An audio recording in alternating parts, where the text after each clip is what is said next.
Everyone, girly fiction में आप सभी का स्वागत है और मैं उम्मीद करती हूँ कि आप सभी अच्छे होंगे। किसी ने नॉवल से जुड़ा मुझसे एक सवाल पूछा था। उन्होंने एक वीडियो दिया था जिसमें ऑडियो भी था और उन्होंने पूछा था क्या रियल नॉवल में ऐसा ही हुआ था। असल में मैं बता दूं कि वो रियल नॉवल में बाथटब का एक सीन था जो कि उस वीडियो में काफ़ी रोमांटिक तरीके से दिया गया था। मैं बस थोड़ा सा बताना चाहूँगी, क्लियर करना चाहूँगी। ऑफकोर्स नॉवल की बात है तो ज़रूर शेयर कर दूँगी, बट जल्दी ही ख़त्म करूँगी अपनी बात। एक्चुअली वो सीन तब का था जब हमने दांटेम देखा जिसमें हांग मंगजून नशे में हो जाता है, मतलब ड्रंक होकर वो वी वुजान को चिकन विकन जो है सरप्राइज में देता है, मतलब गिफ्ट में देता है। ये सीन उन्होंने सवाल पूछा था उस सीन का कि क्या मंगा में जो दिखाया गया है या एनिमे में जो दिखाया गया क्या नॉवल में था। मैं बताती हूँ वो सीन कैसा था। असल में रियल नॉवल में कुछ ऐसा था कि वी वुजान जब वांग जी को वापस लेकर जाता है, जन उससे कहता है नहा लो बाथटब में क्योंकि बहुत ज्यादा गंदे हो गए हो। वांग जी बाथटब में बैठा होता है और वी वुजान जितना नॉटी है हम ऑलरेडी जानते हैं। वांग जी को इधर-उधर टच करने लगता है। वांग जी उसकी तरफ देखता है और उसे मना करता है कि तुम ये मत करो। वी वुजान उसके चेहरे को देखता है। अब ये मत कहना कि मैं छूता हूँ तो तुम्हें अच्छा नहीं लगता। वी वुजान उसे और ज्यादा टीज किया और ये कहते हुए वी वुजान ने अपना हाथ उसके सीने पर लगा दिया ऑल ओवर। निपल्स के पास थोड़ा सा पिंच किया, मतलब इधर-उधर टची-टची हो गया। हालांकि वी वुजान उसे बस टीज कर रहा था, लेकिन वांग जी थोड़ा सा गुस्से में आता है, उसे मना करता है कि मत करो क्योंकि वांग जी के बहुत डार्क डिजायर्स होते हैं। वो वी वुजान के लिए हमेशा रोमांटिक थॉट रखता है। तो वी वुजान थोड़ा सा और रोमांस कर लेता है और वो अपना हाथ डाउन डाउन ले जाता है और वांग जी को डाउन डाउन टच कर लेता है। हालांकि यहाँ तक कोई कन्फेशन नहीं था उनके बीच, खासकर वी वुजान के बीच कोई रियलाइजेशन नहीं था लब का। उसने वांग जी को बस चिढ़ाने के लिए नीचे टच कर लिया एंड वांग जी ने उसका हाथ पकड़ा, एक झटके मुंह से बाथटब के अंदर अपने ऊपर बिठा लिया। अब एक तो वांग जी नशे में था, ऊपर से वी वुजान की बॉडी हॉट हॉट हो रही थी, तो दोनों थोड़ा बहक गए। इवन वी वुजान उसे किस करने लगा एंड वांग जी भी किस करने लगा और उस जगह ऐसा मोमेंट बना कि पूरा बाथटब ही टूट गया क्योंकि इतनी जोर से वो एक दूसरे को किस कर रहे थे। अपार्ट फ्रॉम दिस इसके बाद जो सीन हुआ उसके बारे में भी मैं बता दूं। वांग जी जो कि नशे में था और उनके बीच इंटीमेट वाला सीन हो गया। मैं आपको बता दूं कि दोनों ने बस बॉडी टच करके एक दूसरे को सेटिस्फाई कर लिया, लेकिन वांग जी नशे में था जिसकी वजह से सुबह तक उसे बातें तो याद थी, लेकिन उसे लगा कि उसने नशे की हालत में ये सब किया और वहीं वी वुजान को ये लगा कि उसने लान जान का मतलब फायदा उठा लिया। तो बस बातें इतनी थी। स्टिल वे वुजान अभी तक उसने पूरी तरीके से सेक्स वांग जी के साथ तभी किया था जब बिल्कुल नॉवल का अंत हो गया था, मतलब कि लास्ट हुआ था। तो ये चीजें मैंने क्लियर कर दी है। आई होप आपको क्लियर हो गया होगा। ऑफकोर्स ये सही है, नॉवल बहुत ही स्पाइसी, बहुत ही हॉटी है। जिसने भी रीड किया है सब जानते हैं दांटेड में तो 0% भी नहीं दिखाया गया है, बट फिर भी नॉवल बहुत ही स्पाइसी है। और एक चीज एक अनाउंस कर दूं आपके बीच, मुझे एक सजेशन देना। दूसरे नॉवल पे मैं एक स्टोरी लाने वाली हूँ, तो अगर इस पे लाऊंगी तो मैं 2 घंटे का लाऊंगी और अगर दूसरे चैनल पे ले आऊंगी तो मैं भी डायरेक्ट संडे को लाऊं और कम से कम 5 घंटे प्लस लेकर आऊंगी, क्योंकि एक स्टोरी मेरे माइंड में चल रही है और वो बहुत अच्छी है। तो आपको अगर इस पे चाहिए तो 2-2 घंटे करके दूंगी, लेकिन अगर उस पे चाहिए तो एक ही बार में दे दूंगी, बट सैटरडे वेट करना पड़ेगा। तो प्लीज मुझे जैसे सुन रहे हैं आप लोग वैसे ही बता दीजिएगा ताकि मैं समझ जाऊँ। और हाँ, उस पे जब भी आएगी लंबी ही स्टोरी आएगी, मैं शॉर्ट लेकर नहीं आऊँगी। और इस पे तो 1-2 घंटे की चल रही है। बताओ, किसी ने नज़र लगाई हुई थी जब मैंने धमकी-वमकी दी कि मैं बहुत सारे लोगों को बंगाल से उन्हें जानती हूँ और काला जादू करवा दूँगी, तब जाकर मेरे चैनल से स्ट्राइक हटा है। स्टिल अभी भी डर है। तो चलिए, बातें बहुत ज़्यादा हो गई हैं। बहुत जल्दी मैं अपनी लाइफ़ में जो कुछ भी चल रहा है, आप सभी से रोने वाली हूँ। और हाँ, देखिए जितने भी लोग हैं जो मुझे रेगुलर दिखते थे, अगर आप लोग सुनते हैं तो थोड़ा प्लीज़ अपनी भागीदारी दिखाया कीजिए, मुझे याद आती रहती है। बातें बहुत ज़्यादा हो गई हैं। चलिए चलते हैं अपनी इस जर्नी की तरफ। तो चलिए, आज आखिरी सफ़र है इसका और आज ही इसका वारा न्यारा हो जाएगा। लास्ट एपिसोड है और अगले ही मतलब कि लास्ट एपिसोड में हमने देखा था कि किस तरह वी वुजान को एक रियलाइजेशन हुआ था। काफ़ी हद तक रिग्रेट में था। इवन बहुत ज़्यादा उसने माफ़ी मांगी थी। हर बार वो रो जाता था। अब जब इतना वो अंदर झुककर उससे माफ़ी मांग रहा था, तो लान जान जो कि ज़ाहिर-सी बात थी, वो हमेशा से वी वुजान के लिए एक पाकीज़ा मोहब्बत अपने दिल में रखता था। उसने विंग को वैसा कोई टॉर्चर नहीं किया कि उसे छोड़ के चला जाता, उससे कहता कि तुमने मेरे साथ ये सब किया तो मैं तुम्हें माफ़ नहीं करूँगा, ऐसा कुछ नहीं था। वो हर बार उससे कहता कि पहले अपनी तबीयत ठीक करो, जैसे थे वैसे माफ़ी माँगो, फिर मैं माफ़ करूँगा। ये कहकर वो उसे टालता रहा। ऑफ कोर्स माफ़ी जैसी चीज़ प्यार के बीच नहीं होती है, लेकिन कहीं न कहीं वी वुजान ने जो कुछ किया था, उसने उतना भरा और वांग जी के बिना उसने महसूस किया कि वो कुछ भी नहीं था। बात यहाँ सोलमेट की थी और एंड देन विंग को एहसास हो गया था चीजें वहां पहुंची जहां बंदा बहुत ज्यादा बीमार हुआ। इवन डॉक्टर ने कहा वो नहीं बचेगा। वांग जी आया और उसकी केयर की, तब जाकर उसकी कम से कम 2 महीने में तबीयत ठीक हुई। फिर वांग जी को गांव जाना पड़ा। वे वुजान उसे चलने के लिए कहा। पहले वांग जी ने मना किया, फिर स्माइल करके हाँ बोल देता है। एंड देन वी वुजान गांव पहुंचा था। चीजें वहां पहुंची जहां हमने देखा वी वुजान ने पूरा डेडिकेट कर दिया था खुद को वांग जी के लिए। और चीजें वहां तक पहुंच गई थी जहां वांग जी वी वुजान उससे माफी मांग रहा था, बट वांग जी ने उसे माफ करने से मना कर दिया। तो विंग कहता माफी ना दो, शादी कर सकते हो मुझसे। तो वांग जी ने उसकी तरफ देखा। उसने कहा कि शादी कर लूंगा, लेकिन रीजन बताओ कि तुम क्यों करना चाहते हो। सीन शिफ्ट होकर प्रेजेंट में आता है। वही वुजान ने अपने हाथ को उसके ऊपर रखा हुआ था। बस एक ही बात सोचता है, क्या मुझे कहना चाहिए कि मैं उसके साथ रहना चाहता हूँ, उसकी केयर करना चाहता हूँ। आई लव यू जैसी कोई बात नहीं है, स्टिल मैं उसके साथ रहना चाहता हूँ और मैं उसके बिना रह नहीं सकता। क्या मैं बोलूँ? भैया, मैं वो कह रहा था कि बाहर सब आपका इंतजार कर रहे हैं। ये कहते हुए मून फटाक से अंदर आ गया था। नो प्राइवेसी वाला मोमेंट था। उसे तो लग रहा था उसके भैया के कमरे में कभी भी मुंह उठाकर वो जा सकता है, बट अब वैसा नहीं था। वीवुजा ने थोड़ा सा लांजान से दूरियां बनाई। वांग जी भी थोड़ा सा ठिठक सा गया। उसने अपने भाई की तरफ देखा। कहाँ कबाब में हड्डी बन गया था। बिल्कुल लग रहा था कि नमक के बीच एक मिर्चा मुंह में पड़ गया हो, मतलब ऐसा वो आ गया था बीच में। और तो और आकर शकल बंदर की तरह दाग भी रहा था। मतलब थोड़ा सा तो नर्वस होना चाहिए था उसे। बीच में आकर सब कुछ मोमेंट बिगाड़ दिया था। वीवुजा ने उसके ऊपर आंखें तिलो रही थी, मुंह घुमा लेता, जानबूझ के उसे प्रिटेंड कर रहा था कि वो कबाब में हड्डी बनकर आ गया। लांजान मून की तरफ देखता है। इसके बाद उसने वीवुजान की तरफ देखा। ठीक है, तुम आराम करो, मैं आता हूँ। मून ने मुंह घुमा लिया था, मतलब वो भी तो खड़ा था। भैया उससे भी कह सकते थे, लेकिन भैया का तो पूरा ध्यान वीवुजान के ऊपर था।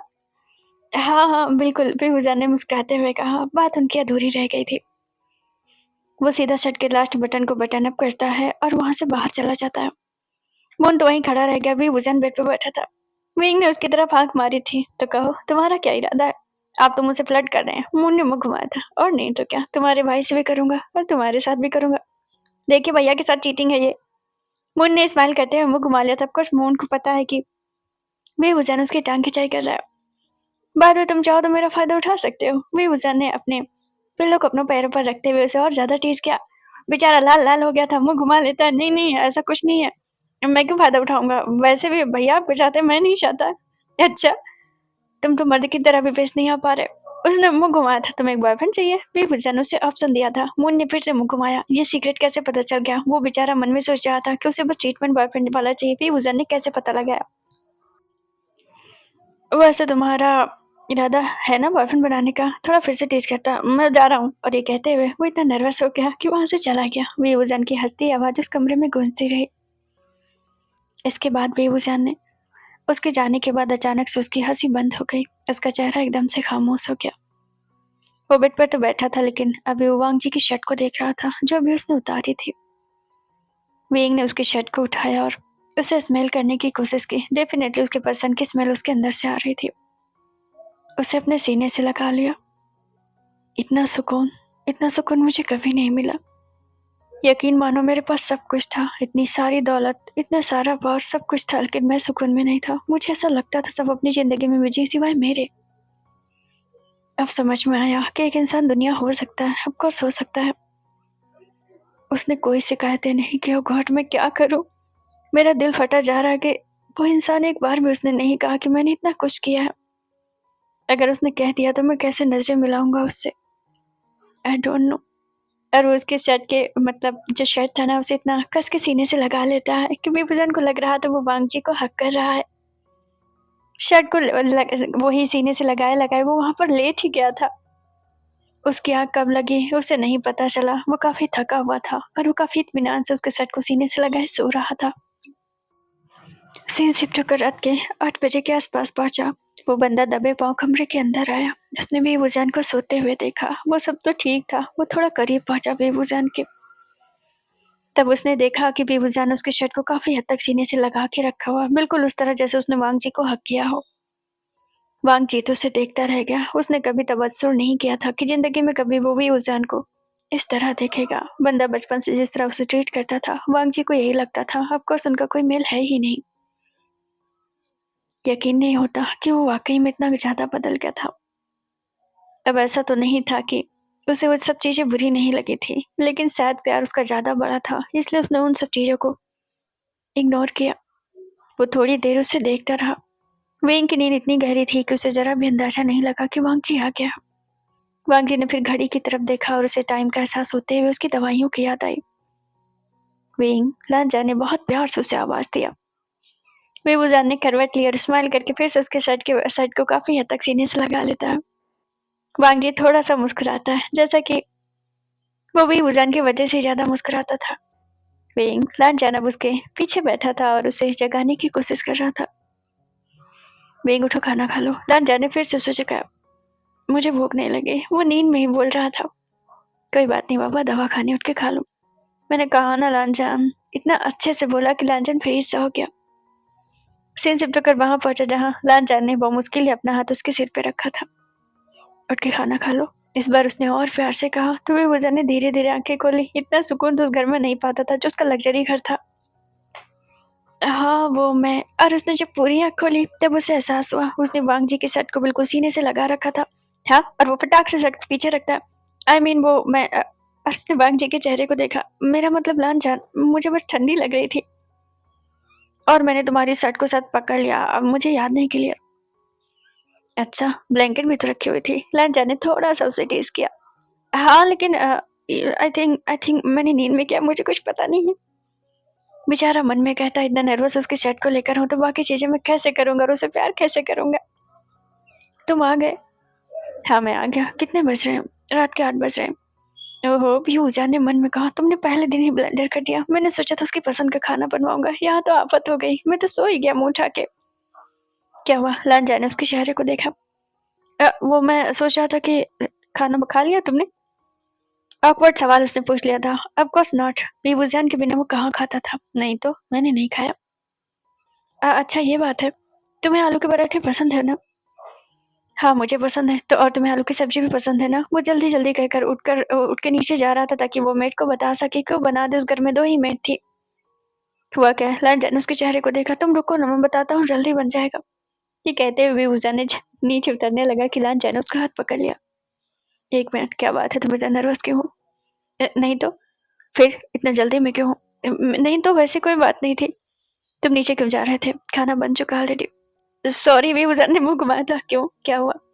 मैंने सोचा था कि मैं कुछ तुम्हारी पसंद का बनवाऊंगा। मैं सो गया, उसने उसके चेहरे को देखते हुए कहा। अच्छा, लांजा ने उसे फिर से टेस्ट किया। ठीक है, तो तुम सुबह बनवा देना। बेबूजा ने मुंह घुमाया था। पहले दिन ही ब्लेंडर कर दिया तो अगले दिन की वो क्या ही उम्मीद करेगा। हाँ, लेकिन मैं वो लांजा ने थोड़ा सा हाथ आगे किया था। वैसे तो बेबूजान से उसे परमिशन की जरूरत थी। बंदे ने कभी उसे वैसे नहीं छुआ था, लेकिन इस बार वो हिम्मत कर लेता है। उसकी आंखों पर आ रहे थोड़े से बाल को उसने पीछे किया अपनी फिंगर से। डोंट वेरी, तुम्हें सब करने की जरूरत नहीं है। जितना समझ में आए बस उतना करो। इतना नर्वस होने की भी जरूरत नहीं है। तुम सब सीख जाओगे धीरे धीरे। बेबूजान ने उसकी तरफ देखा। लाल लाल हो गया था। मतलब वो क्या कहना चाह रहा था। वांग जी समझ गया था कि बेबूजान अचानक से उसको समेट नहीं पा रहा। वो उसकी केयर करना चाहता है। एंड वांग जी ने कहा, बहुत वक्त है, आराम से कर लेगा।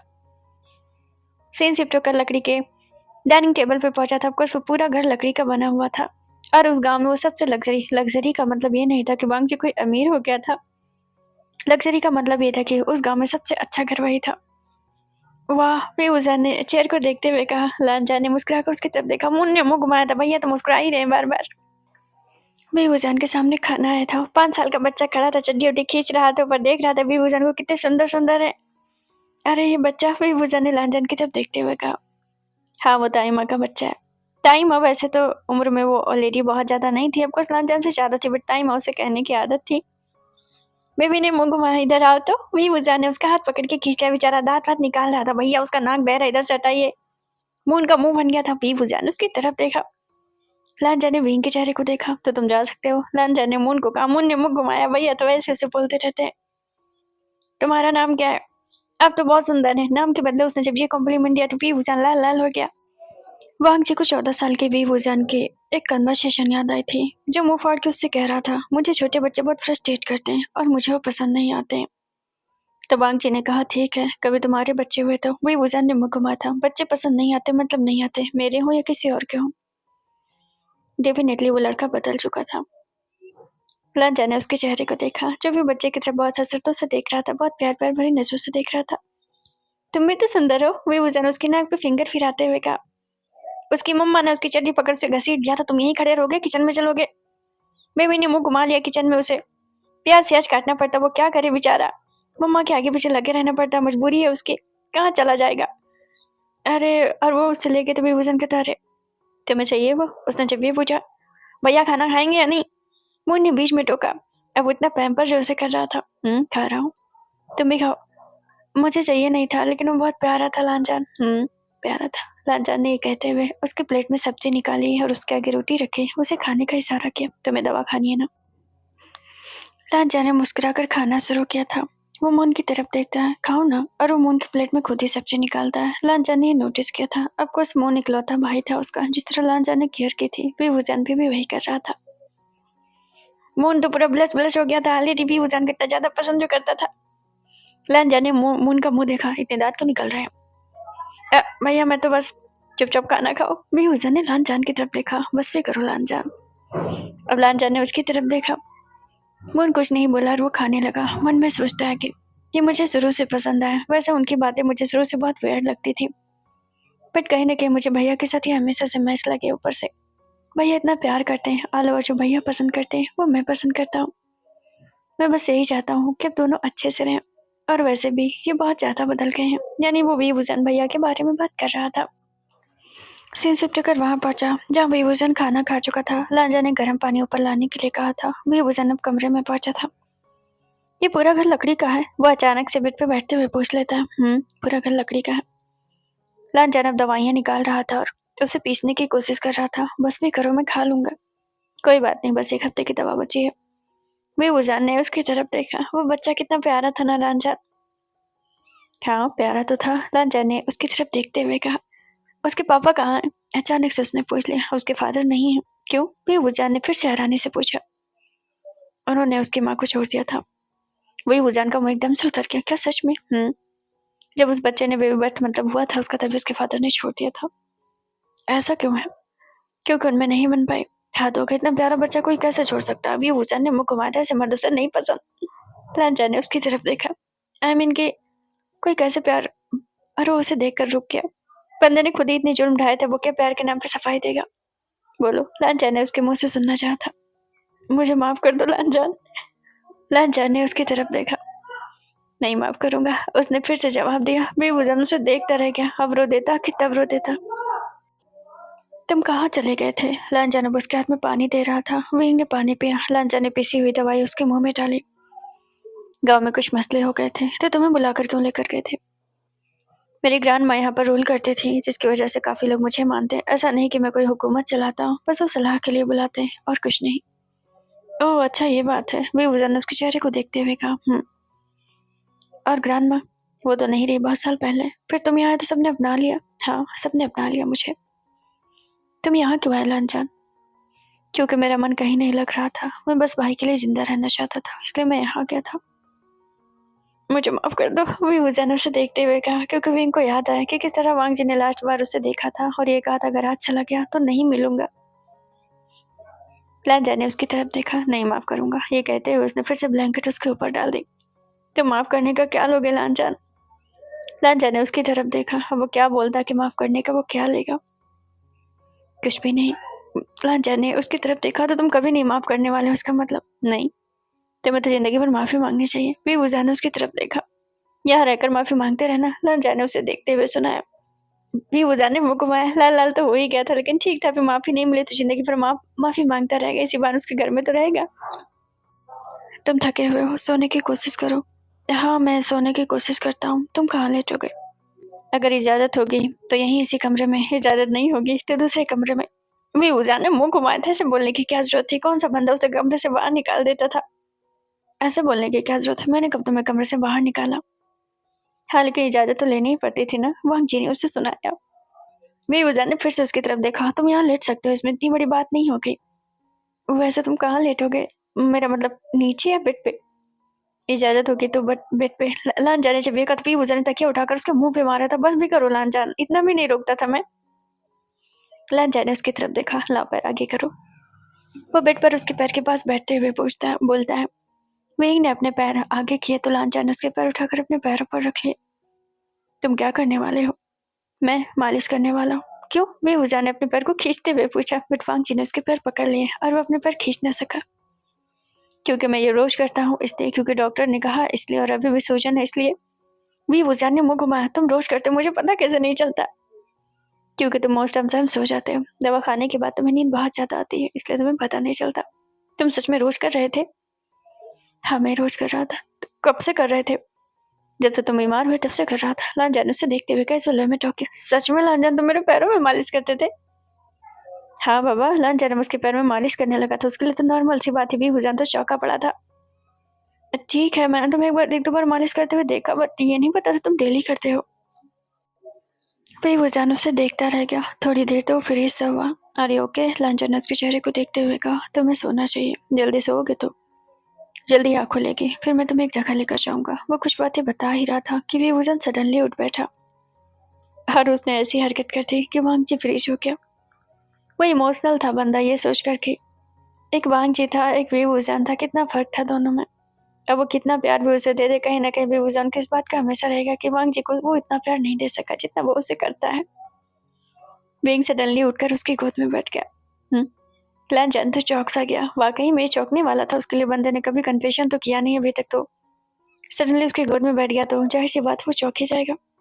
बेवजह ने उसके चेहरे को देखा, बेचारा रोने रोने था, लेकिन वो क्या कर सकता था। लांजान, ये कहते हुए वो अचानक से लांजान के होठों पर अपने होठ रख देता है। मन में कहता है कि कभी इमेजिन नहीं किया था मैं गे हूँ, और गे क्या होता है। एक बंदे के लिए मैं कुछ भी बन सकता हूँ, एक मर्द को किस करना, ये मेरे इमेजिनेशन से बहुत परे था। लेकिन ये वांग जी है जिसे मैं बहुत प्यार देना चाहता हूँ, इतना प्यार कि वो खुद मुझसे कहे कि मुझे महसूस होता है कि तुम मुझे प्यार करते हो। ये सब बातें सोचते हुए बेवजह के आंसू नीचे जा गिरे और वो वांग जी के होठों को थोड़ा थोड़ा सा करने लगा। एंड वो रो रहा था बहुत ज्यादा। उसके पास शब्द ही नहीं थे माफी मांगने के लिए, कन्फेशन करने के लिए। बेवजह थोड़ी देर तो उसके होठों पर अपने होठों को रगड़ता रहा। जब उसे वांग जी से कोई रिस्पॉन्स नहीं मिला तो उसने हैरानी से उसकी तरफ देखा। ओह, समझ गया मैं, तुमने शायद मुझे माफ नहीं किया और शायद मैं इन सबके काबिल ही नहीं हूँ। बेवजह ये कहते हुए उसे पीछे हट गया और वो तकिया पकड़ के बैठकर जोर जोर से रोने लगा। वो इतना ज्यादा जोर से रो रहा था कि सामने वाले कमरे में मून के पास उसकी आवाजें जा रही थी। उसकी हिचकियां सी बनने लगी, क्योंकि उसे लग रहा था कि वांग जी ने कोई रिस्पॉन्स नहीं किया, मतलब वो उसे अपने काबिल भी नहीं समझता, या फिर उसने अभी तक माफ नहीं किया। बेवजह इतना रो रहा था कि वांग जी ने उसकी तरफ देखा। वो थोड़ी देर तो उसे रोता हुआ देखता रहा। ऑफकोर्स उसके आंसू तो नहीं देखना चाहता था। वो फ्रीज था सिर्फ इसलिए क्योंकि वो इमेजिनेशन से परे था। उसने कभी भी नहीं सोचा था कि बेवजह पलट कर उसे प्यार करेगा, और न उसने अपने प्यार के बदले में ऐसी कोई ख्वाहिशात रखी थी। जब आज वो बंदा उसे किस कर लेता है जो लांजान की कब की ख्वाहिश थी, तो वो यकीन न कर पाया। बात बस इतनी थी। दैट्स वाई वो रिस्पॉन्स नहीं कर पाया था। बेवजान को इस तरफ फूट फूट कर रोता देख उसने विंग का हाथ पकड़ा और उसे अपनी तरफ खींच लिया। इस बार बेवजान उसके ऊपर जा पहुंचा। वांग जी जो कि पीछे गिर चुका था, मतलब बेड पर, बेवजान उसके ऊपर था। वांग जी ने उसे इतने टाइटली पकड़ा हुआ था कि बेवजान तो समझ ही नहीं पाए कि होने क्या जा रहा था। वांग जी ने उसके सिर को पकड़ा और अपने चेहरे की तरफ पुश कर दिया और उनके होठ एक दूसरे से टकराए। बेवजान की सांसें थोड़ी तेज हुई और आंखें चौड़ी हुई, थोड़ा सा पीछे हटने वाला हुआ, लेकिन वांग जी ने फिर से उसके चेहरे पर प्रेस किया और फिर से अपने होठों के अंदर उसके होठों को दबाया। बेवजान को तब ज्यादा महसूस होने लगा जब लांजा ने अपनी टंग भी उसके मुंह में डाल दी। ऑफकोर्स वो पूरा डीप किस कर रहा था उसे। बेवजान की सांसें काफी तेज तेज हो रही थी। उसका सलेवा लांजान के मुंह तक जा रहा था। उन दोनों की टंग टू टंग भी टच हो रही थी। कहीं न कहीं लांजान के दांत उसके लिप्स पर लग गए थे। वो अग्रेसिव भी था, हार्श भी था, इवन वो काफी डीप भी था। विंग की सांसें बनने लगी। वो उसके ऊपर था, लेकिन वो कुछ और भी महसूस करने लगा। उसे लगा नहीं था कि जिस पसंदीदा इंसान के साथ वो अभी वो सब कर रहा था, इतना ज्यादा असर होगा वो सब करने का कि उसे और भी बॉडी में चेंजेस महसूस होंगे। वांग जी अभी भी उसे नहीं छोड़ रहा था। विंग की सांसें अब उसका जवाब दे रही थी। उसका चेहरा काफी हाँपने लगा और वो आंसू जो थे ना वो गायब हो गए। शायद डीप किस वांग जी ने इसीलिए किया था। अब वो रोने के बजाय अपनी सांसों को तेज तेज महसूस कर पा रहा था। वांग जी ने उसके चेहरे को छोड़ा नहीं। बेवजह ने उसके सीने पर हाथ रखकर वो कहना चाह रहा था, मुझे छोड़ दो, मैं सांस नहीं ले पा रहा। लांजा ने उससे काफी देर तक किस किया। अब जाकर बेवजह को लगा कि उसे वॉमिट हो जाएगी या खांसी आ जाएगी। अचानक से उसने अपना मुंह पीछे किया। मुझे छोड़ दो, मैं सांस नहीं ले पा रहा। लांचा ने उसका हाथ छोड़ा। विंग ने एकदम से गहरी सांस ली। अफकोर्स वो काफी देर से सांस नहीं ले पा रहा था। जैसे उसने एक सांस ली, लांचा ने फिर से उसे खींच लिया। उसने दूसरी बार भी विभूषण के होठों पर होठ रखा। अब विभूषण जब अपनी आंखें खोली तो उसने देखा उसकी आंखें नम थी, यानी कि लांचान की। वो किस करते हुए विभूषण को बड़ी बड़ी आंखों के साथ देख रहा था। ये जाहिर कर रहा था कि उसके अंदर कोई वासनात्मक चीजें नहीं थी। उसके अंदर वो डीप मोहब्बत थी जो विभूषण के लिए थी, जो सोलमेट की मोहब्बत होती। किस करने का मतलब ये नहीं था कि वो सेक्सुअली इन्वॉल्व होना चाहता था। बस इतनी सी बात थी कि वो कब से ख्वाहिश रखता था। अब इस एज में जाकर उसे ये सब मिला था। कब वो 14 और 15 की एज से विभूषण से प्यार करता था। आज वो 29 और 30 के आसपास था। एक लंबा वक्त इन सब के दौरान गुजरा था। वो जब रोने लगा तो विभूषण ने फिर से उसके चेहरे को देखा। एक बार फिर से उसे रिग्रेट भरी सब चीजें महसूस हुई। लांचा ने उसे तब तक नहीं छोड़ा जब तक कि विभूषण ने फिर से उससे नहीं कहा कि वो सांस नहीं ले पा रहा। दूसरी बार जब विभूषण दूर हटा, वांग जी ने उसे खींचा और अपने सीने से लगा लिया। उनके बीच कोई हक भी नहीं हुआ था। मतलब ऐसा कभी उन्होंने एक दूसरे को गले नहीं लगाया था एज ए कपल के तौर पे। भले ही दिखावे में कभी कर दिया होगा तो कर दिया होगा। विंग ने बहुत बार महसूस किया। एक पल के लिए तो उसे लगा पूरी तरीके से महफूज था। बात यहाँ उसकी बाहों की नहीं थी। बात यहाँ एक फीलिंग की थी, जो महसूस कर पा रहा था कि उसे किसी की बाहों की कोई जरूरत नहीं अगर वो वांग जी की बाहों में है तो। लांचा ने गहरी सांस ली। न जाने कि वो बयान भी नहीं कर पा रहा था, और अगर वो चाहता भी कि वो भी क्या सोच रहा था, क्या समझ रहा था, वो कभी भी विभूषण को नहीं बता पाता। कुछ चीजें शायद महसूस करने की ही होती हैं, वो बंदा नहीं बता पाता। ये बात सच थी। मुझसे शादी कर लो, मौके पर चौका बंदे ने मार दिया था, यानी कि विभूषण ने। कब करनी? लांचा ने सवाल पूछा था। विंग ने हैरानी से उसकी तरफ देखा। क्या सच में तुम कर लोगे? मैंने पहले भी किया था। वो तुम थे जिसने तलाक के पेपर बिना हेजिटेट के साइन कर दिया था। विभूषण ने मुंह घुमाया था। मुझे माफ कर दो लांचान। और वो फिर से फुट फुट के रोने लगा। विभूषण जब रोने लगा तो मून बेचारा इस बार परेशान हुआ। भैया रोने की आवाजें आ रही, सब ठीक तो है ना?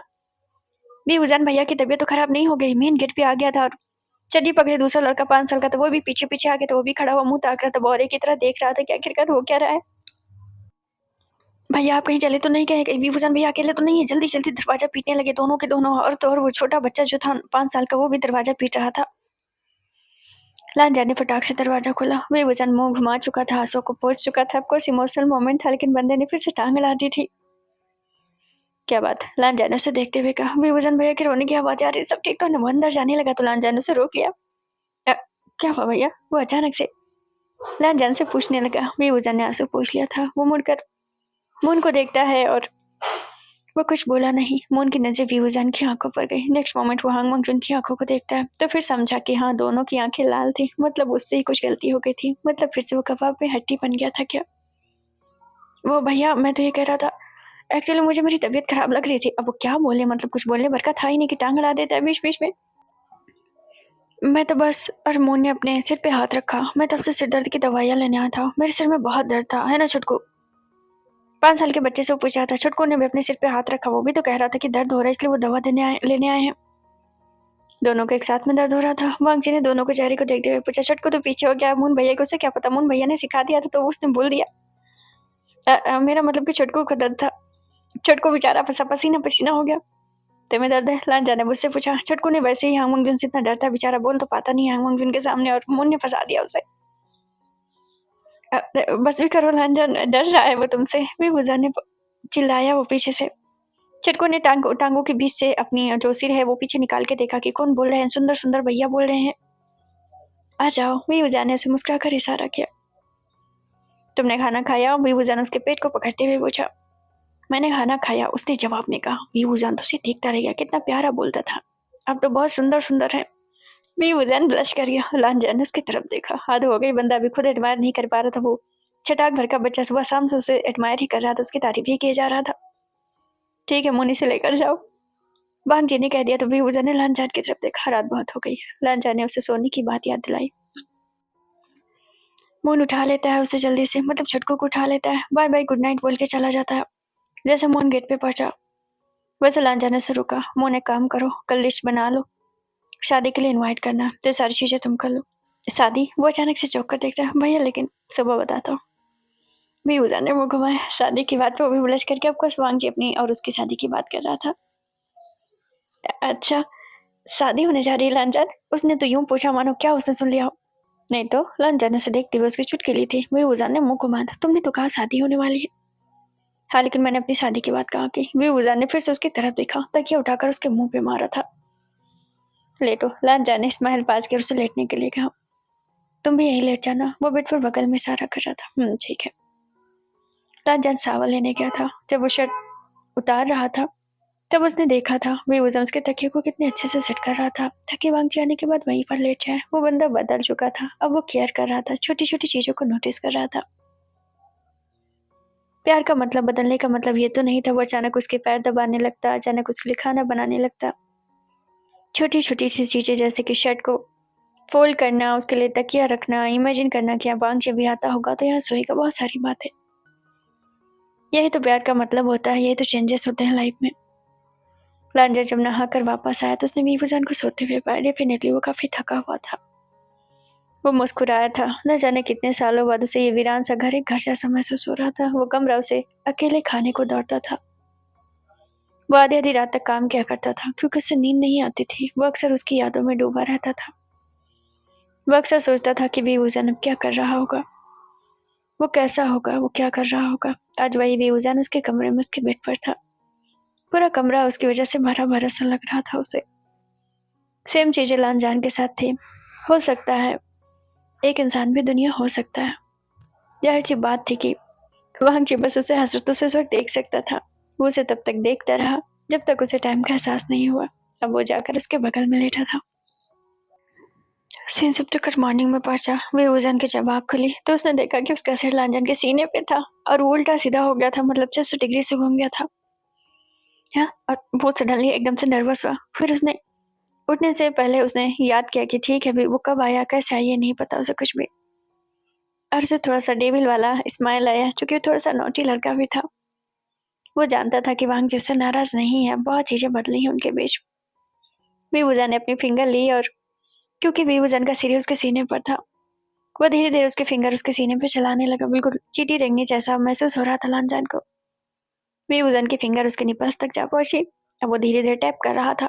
हालांकि लांजा ने टी शर्ट पहन रखी थी, बट बेवजह स्माइल कर रहा था कि जब वांग जी की आंख खुले तो उसका रिएक्शन कैसा होगा। बेवजह जो कि काफी उसे टैप टैप कर रहा था, काफी उसके निपल्स पे बार बार फिंगर लगा रहा था, फिंगर लगा के हटा रहा था, बार बार रगड़ पी रहा था। बेवजह मन में सोचता है कोई नॉर्मल सा इंसान होता तो इतनी देर में उठ के बैठ गया होता, तक तो उसकी बॉडी में चेंजेस भी हो जाते। इसे कुछ हो क्यों नहीं रहा। एक काम करता हूँ, चुटकी काटता हूँ। बेवजह ने उसके निपल्स में चुटकी काटनी शुरू कर दी। थोड़ी देर उसने वही किया। हाँ, अभी तक वो नहीं उठा। बेवजह का सिर उसके सीने पर था। बेवजह इसलिए अपना चेहरा उठाकर उसके चेहरे को नहीं देखा। एक काम करता हूँ और ज्यादा मसलता हूँ, तब तो फील होगा ना, इतने में तो सबको फील हो जाता है। बेवजह ने स्माइल पास की। उसने उसे मसलना शुरू किया, यानी कि वांगचे के निपल्स को। ये क्या बात है, ठीक तो है ना सब। जैसे बेवजह ने लांजान के चेहरा देखा, सिट्टी पिट्टी उसकी ऑलरेडी गुम थी। लांजान आंखें खोलकर उसे ही देख रहा था, मतलब मैं भी उसके चेहरे को देखकर लग रहा था वो काफी देर से जगा हुआ था, बट नो रिस्पॉन्स। बेवजह फटाक से नीचे गिरने वाला हुआ कि लांजान उसका हाथ पकड़ के अपनी तरफ खींचा और बेवजह उसके सीने पर फिर से जा गिरा। तो तुम जग रहे थे? उसने उसके चेहरे को देखते हुए नर्वस होते हुए पूछा। नहीं तो, मैं तो सो रहा था। लांजान ने उसकी बातों को रखते हुए कहा। झूठ बोल रहे, तुम तो मुझे ही देख रहे थे। मैं बस देख रहा था तुम कर क्या रहे हो। तुम कब से जग रहे थे? शुरू से, जब तुम फिंगर लगा रहे थे तब से, इवन और पहले से। बेवजह ने मुंह घुमाया था। मेरा सिर तुम्हारे सीने पे आ गया था, तुमने हटाया क्यों नहीं? मुझे लगा नहीं था कि हटाना चाहिए। मतलब तुम जग रहे थे लांजान। और मैं जब फिंगर कर रहा था तब भी जग रहा था। बेवजह ने मुंह घुमाया था। ठीक है, मैं तो बस देख रहा था कि तुम्हें कुछ फील होता है कि नहीं। देख लिया? बेवजह ने मुंह घुमाया था। देख तो लिया लेकिन उसे फील हुआ ही नहीं। आई मीन जग रहे थे तो बोलना तो चाहिए था ना। मैं बस देख रहा था कि तुम क्या करने वाले हो। बेवजह ने मुंह घुमाया था। बता दो दिया, देख रहा था कि तुम्हें कुछ होगा कि नहीं, देखो हुआ कि नहीं। बेवजह ने सटाक से उसके मतलब देखना कहीं और था लेकिन देखने लगा था कहीं और। लांजान ने उसके चेहरे को देखा। तुम क्या देख रहे हो? बेवजह हड़बड़ा गया क्योंकि लांजान ने उसे देखने को कहा तो उसने फट से उसकी कमर से नीचे देखा, बट वांग जी ने उसे टोक दिया। बेवजह फिर से हड़बड़ा गया। दूसरा ब्लंडर उसने फिर से कर दिया था। मैंने चेहरा देखने की बात की, तुम तो कुछ और देख रहे थे। तुम क्या देख रहे थे? लांजान ने उसका हाथ पकड़ा। छोड़ो मेरा हाथ, मुझे खाना है, मुझे भूख लगी है। लांजान ने उसके चेहरे को देखा। मुझे मालूम है तुम बहुत नोटी हो। ऐसी बात नहीं है, मैं बस तुम्हारे चेहरे को देख रहा था। मेरा चेहरा वहाँ नहीं है, लान जानू से देखते हुए कहा। मेरा चेहरा इधर है, उसने अपने चेहरे पर फिंगर करते हुए कहा। ठीक ठीक है नालान जान, मैं बस कुछ और सोच रहा था। क्या तुम मुझे बताओगे तुम क्या सोचे? तो बता दूंगा ना। भी हुसैन अपना हाथ खींचा और वो शावर लेने चला गया। वांग जीत उसे देखता रह गया। वो नोटी था, ये बात उसे मालूम थी। खैर वो बंदा उसके साथ खुल के आ रहा था सामने, ये बात उसे और ज्यादा अच्छी लगी थी। इंस्पेक्टर का नाश्ते की टेबल पे पास था। भैया मैंने कॉल कर दिया था वे हुसैन भैया के घर पे, और नहीं भैया के घर पे, और या भैया को भी बुला लिया है। विंग ने लान जान की तरफ देखा। क्या हम सच में शादी करने वाले हैं? हाँ हम शादी करने वाले हैं। लान जान ने जब ये कहा तो वी हुसैन ने उसकी तरफ देखा। तुमने ही तो कहा था। हाँ लेकिन मुझे माफी चाहिए उससे पहले, वो नहीं मिलेगी। वी हुसैन ने फिर से उसके चेहरे की तरफ देखा। बस एक ही ऑप्शन है शादी का, अगर तुम चाहो तो कर लो, अदरवाइज वो भी बंद हो जाएगा। नहीं नहीं ठीक ठीक है ना, माफी बाद में मांग लूंगा। लान जान और वो मन में कहता मैं तुमसे बहुत प्यार करता हूँ, बोलो। लेकिन वो बोल ना पाया। क्या बात है? लांछन ने उसके चेहरे को देखते हुए कहा। कुछ भी नहीं, मैं बस। बोलो क्या बात है? कुछ नहीं लांछन, मैं बाद में बता दूंगा। मन में सोच रहा था बंदा कि कैसे बोले कि उससे प्यार करता है। वही बात थी ना कि जो कुछ भी उसने किया था, कहा था, सब कुछ उसकी नजरों के सामने आ रहा था। तुम मुझसे नाराज हो? नहीं, लांछन ने उसके मुंह में एक पनीर डालते हुए कहा। वे वजन ने खा लिया था कब से, मुंह को वहां लेता लेकिन इमोशनल हो गया और मुंह ने देख लिया था। सिंसिप्ट कर वहां पहुंचा जहां घर वालों को कॉल कर दिया गया था। वैसे तो वांग जी किसी काम से बाहर गया था। मून और वे उजर और 5 साल का छुटको बैठा हुआ था सीढ़ियों पर, बाली चबा रहे थे सबके सब। बाली का मतलब कि भुट्टा चबा रहे थे। हल्की बारिश भी हो रही थी, मजा ही मजा था सबका। आप रोने क्यों लगते हैं? मून ने चिढ़ाते हुए कहा। मैं कहाँ रोता हूँ? मैंने सुबह ही देखा आप इतना इमोशनल हो गए थे। आप बोल क्यों नहीं देते कि आप उनसे प्यार करते हैं? उनसे कैसे बोल दो जो प्यार तुमसे करता हूँ? वे उजर ने थोड़ा सा उसे टीज किया। आप तो ऐसे ही बोलते रहते हैं, मुझसे प्यार नहीं करते, आप सिर्फ भैया से प्यार करते हैं। तुम चाहो तो हम अफेयर कर सकते हैं। वे उजर ने उसे चिढ़ाया था। भैया को पता चला तो मुझे मार डालेंगे। आप मुझे बस टीज कर रहे हैं। बेबी ने मुंह घुमा लिया था, मतलब कि चुटको हंस रहा था, उसे भी मजा आ रहा था। उसे भी मालूम है कि कौन सी बातें हो रही थी, फ्लर्ट भरी बातें हो रही थी। मतलब इधर आओ, तुमने सिर्फ चड्डी क्यों पहन रखी है? क्योंकि गर्मी बहुत है, बता रहा था। हाँ तो ऊपर भी पहन लिया करो, लड़की देखेंगी तो नजर लगा देंगे। बेबी ने मुंह घुमाया। लड़की के नाम पे तो ब्लश कर जाता है, 5 साल का है तो क्या है, तो एक मर्द ही ना। भी बुझाने से देखकर स्माइल पास की। मतलब तुम्हें भी लड़की चाहिए ना, गर्लफ्रेंड चाहिए? आप तो बहुत अच्छे हैं, मुंह ने थोड़ा इशारा करते हुए कहा। अच्छा, मैं तुम्हें अच्छा लगने लगा? मेरा मतलब आपका नेचर बहुत अच्छा है। पहले आप बहुत घमंडी थे। मुन ने मुंह पे ही कह दिया। पीछे बुजर ने मुंह घुमाया था। हद हो गई, घमंडी था, कितना उसे एहसास होगा। मतलब जाहिर सी बात है, कहने की क्या जरूरत है। लेकिन अब आप अमीर नहीं रहे। जिसने कहा मैं अमीर नहीं हूँ? अब आपके पास कुछ भी नहीं, मुझे सब मालूम है। अब कोर्स सब कुछ है। तुम्हारा भाई मेरे पास है, तो मेरे पास सब कुछ नहीं है। तुम्हारे भाई का जो कुछ भी है वो मेरा है। फिर बुजर ने आंख मारी थी। क्या मतलब आपका ये घर बोल रहे हैं आप? वैसे कोई इरादा तो नहीं है, लेकिन अगर ये घर भी वांगची का तो समझ लो मेरा है। तो मेरा हिस्सा कहाँ गया? तुम्हारा हिस्सा भी मैं खा जाऊंगा। भी उजान उसे चिढ़ाया। वो हंसा तो बेहुजान भी हंसने लगा। जब दोनों हंसे तो जो छुटकू था वो भी हंसने लगा। उससे समझ में तो नहीं आया जायदाद की बातें चल रही थी, लेकिन हंस तो रहा था ना। बाली खींच रहा था बेचारा, तोड़ रहा था, मतलब भुट्टा बीच से धोकर रहा था, तोड़ भी नहीं पा रहा था। बेहुजान कहता लाओ मुझे तो। बेहुजान ने से भुट्टा तोड़ के दिया। इतने में वांगची आ गया और वो गांव के किसी मतलब के एल्डर मेंबर से बात करता हुआ आ रहा था। बेहुजान ने दूर से उसकी तरफ देखा तो लाल लाल हो गया। वो सब तो ठीक था। वांगी जो कि बूढ़े आदमी से बात कर रहा था, जब उसकी नजर बेहुजान पे गई तो उससे ज्यादा वो लाल हो गया। डेफिनेटली बेहुजान भुट्टा चबा रहा था और एंजॉय कर रहा था। बंदे ने इतना कंपनी संपनी सब छोड़ दी थी, उसे एक पल के लिए परवाह नहीं थी। ऑफकोर्स उसे सुकून मिल रहा था, इसलिए वो यहाँ खुश था। हेलान जान, तुम्हें खाना है? बेहुजा ने दूर से उससे पूछा। नहीं मैं नहीं खाता हूँ, तुम खाओ। भैया नहीं खाते सब। बेहुजान कहता कैसे नहीं खाता, और वो उठा था। वो जल्दी से वांगजी के सामने चला गया। एल्डर्स खड़े थे। अब गाँव के एल्डर्स को समझ लो कि सब फूहड़ पना लगता है। बेहुजा ने खाया। देखो मेरा जूठा, और वो वांगजी के मुंह में वही भुट्टा लगा देता। तुम्हें मेरा जूठा खाना होगा। लान जान तो लाल हो गया। एल्डर्स ने मुंह घुमाया था। ये तो बेशर्मी हो गई, मतलब गांव में सब बेशर्मी करने की क्या जरूरत? हाल थी दोनों मेल मेल अफवाहें उड़ी हुई हैं कि हाँ मंगजून बाबा उनसे बहुत ज्यादा प्यार करते थे, और ये सब क्या हो रहा है? आपको क्या हुआ? भी उन्हें देख कर पूछता है। कुछ भी तो नहीं, ऐसा मुंह बना रहे जैसा मैंने आपके बेटे को खिलाया हो। भी भुजा ने उसके सामने कह दिया। लान जाने उसकी तरफ देखा। आपको ठीक है अभी? बूढ़े आदमी का रिएक्शन ठीक तो नहीं था, बट ठीक था। अभी मुंह पे कहने की जरूरत नहीं थी। मुंह घुमाता है। वाह काफी करंट है ये तो बेबूजान भाई, अब मजा आएगा। एक हाँ मंगजून भाई बोलते नहीं, दूसरा वो बहुत ज्यादा बोलते हैं। दोनों की जोड़ी परफेक्ट है। हाँ, तो मैं साइन कर दूँगा। वांग जी कुछ पेपर्स को देखते हुए कह रहा था कि वो साइन कर देगा। जैसा कि हमने सुना उस गाँव पे उसकी ग्रैंडमा काफ़ी हद तक अपने रूल करती थी। मतलब वो खानदानी थोड़ा रिच फैमिली से थी, तो थोड़ा बहुत अब वांग जी है तो गाँव वाले उसकी सलाह और चीज़ें उससे मानते हैं, उसकी सलाह भी लेते हैं। तभी वही सब हो रहा था। वांग जी ने भुट्टा खाते हुए उनसे बात किया। विभूषण वापस आकर सीढ़ियों पे बैठ गया। मतलब कि जो घर की चौखट था ना, उस पे बैठ गया। यकीन नहीं होता। क्या यकीन नहीं होता? मेरे भाई ने भुट्टा खा लिया तो क्या हुआ? एक्चुअली वो नहीं खाते क्या? विभूषण ने हैरानी से देखा लांछन की तरफ, जो कि वो भुट्टा जो विभूषण ने आधा तोड़कर उसे दिया था, मतलब कि बाली, मतलब कि मक्का, वो खा रहा था भुना हुआ। सच में नहीं खाता क्या? नहीं, वो कभी नहीं खाते, उन्हें पसंद नहीं आता और वो नहीं खाते। विभूषण ने मुँह घुमाया। तो क्या मैंने दिया इसलिए खा लिया? हाँ वही तो, आपने दिया इसलिए खा लिया। बेबी ने भी मुँह घुमाया, ब्लश करके। उसे भी समझ आया ये प्यार और लवेरिया का मामला था। अच्छा। विभूषण तो और ज्यादा ब्लश कर गया। लांजा ने दूर से विभूषण को देखा। आखिरी बाइट वो ले रहा था एंड विभूषण को देखते देखते उसने आखिरी बाइट भी खा ली। तो विभूषण इस तरह लाल हो गया इस वक्त कि पूछो नहीं। विभूषण अब मून की तरफ देखता। वांग जी तो फिर से इमरजेंसी के काम पे चला गया। अब तुम क्या करने वाले हो? जापान जाओगे वापस? मन नहीं हो रहा। अब भैया को मना लेंगे क्या कि मुझे ना भेजे? विभूषण ने उसकी तरफ देखा। भला मैं क्यों मनाऊं? आपके अलावा कोई मना भी नहीं सकता। मेरा सच में मन नहीं कर रहा। अच्छा ठीक है बाबा, मैं बात कर लूंगा, डोंट वरी। मन नहीं कर रहा तो मत पढ़ो यार, इतना कौन सा लादना है सिर पे?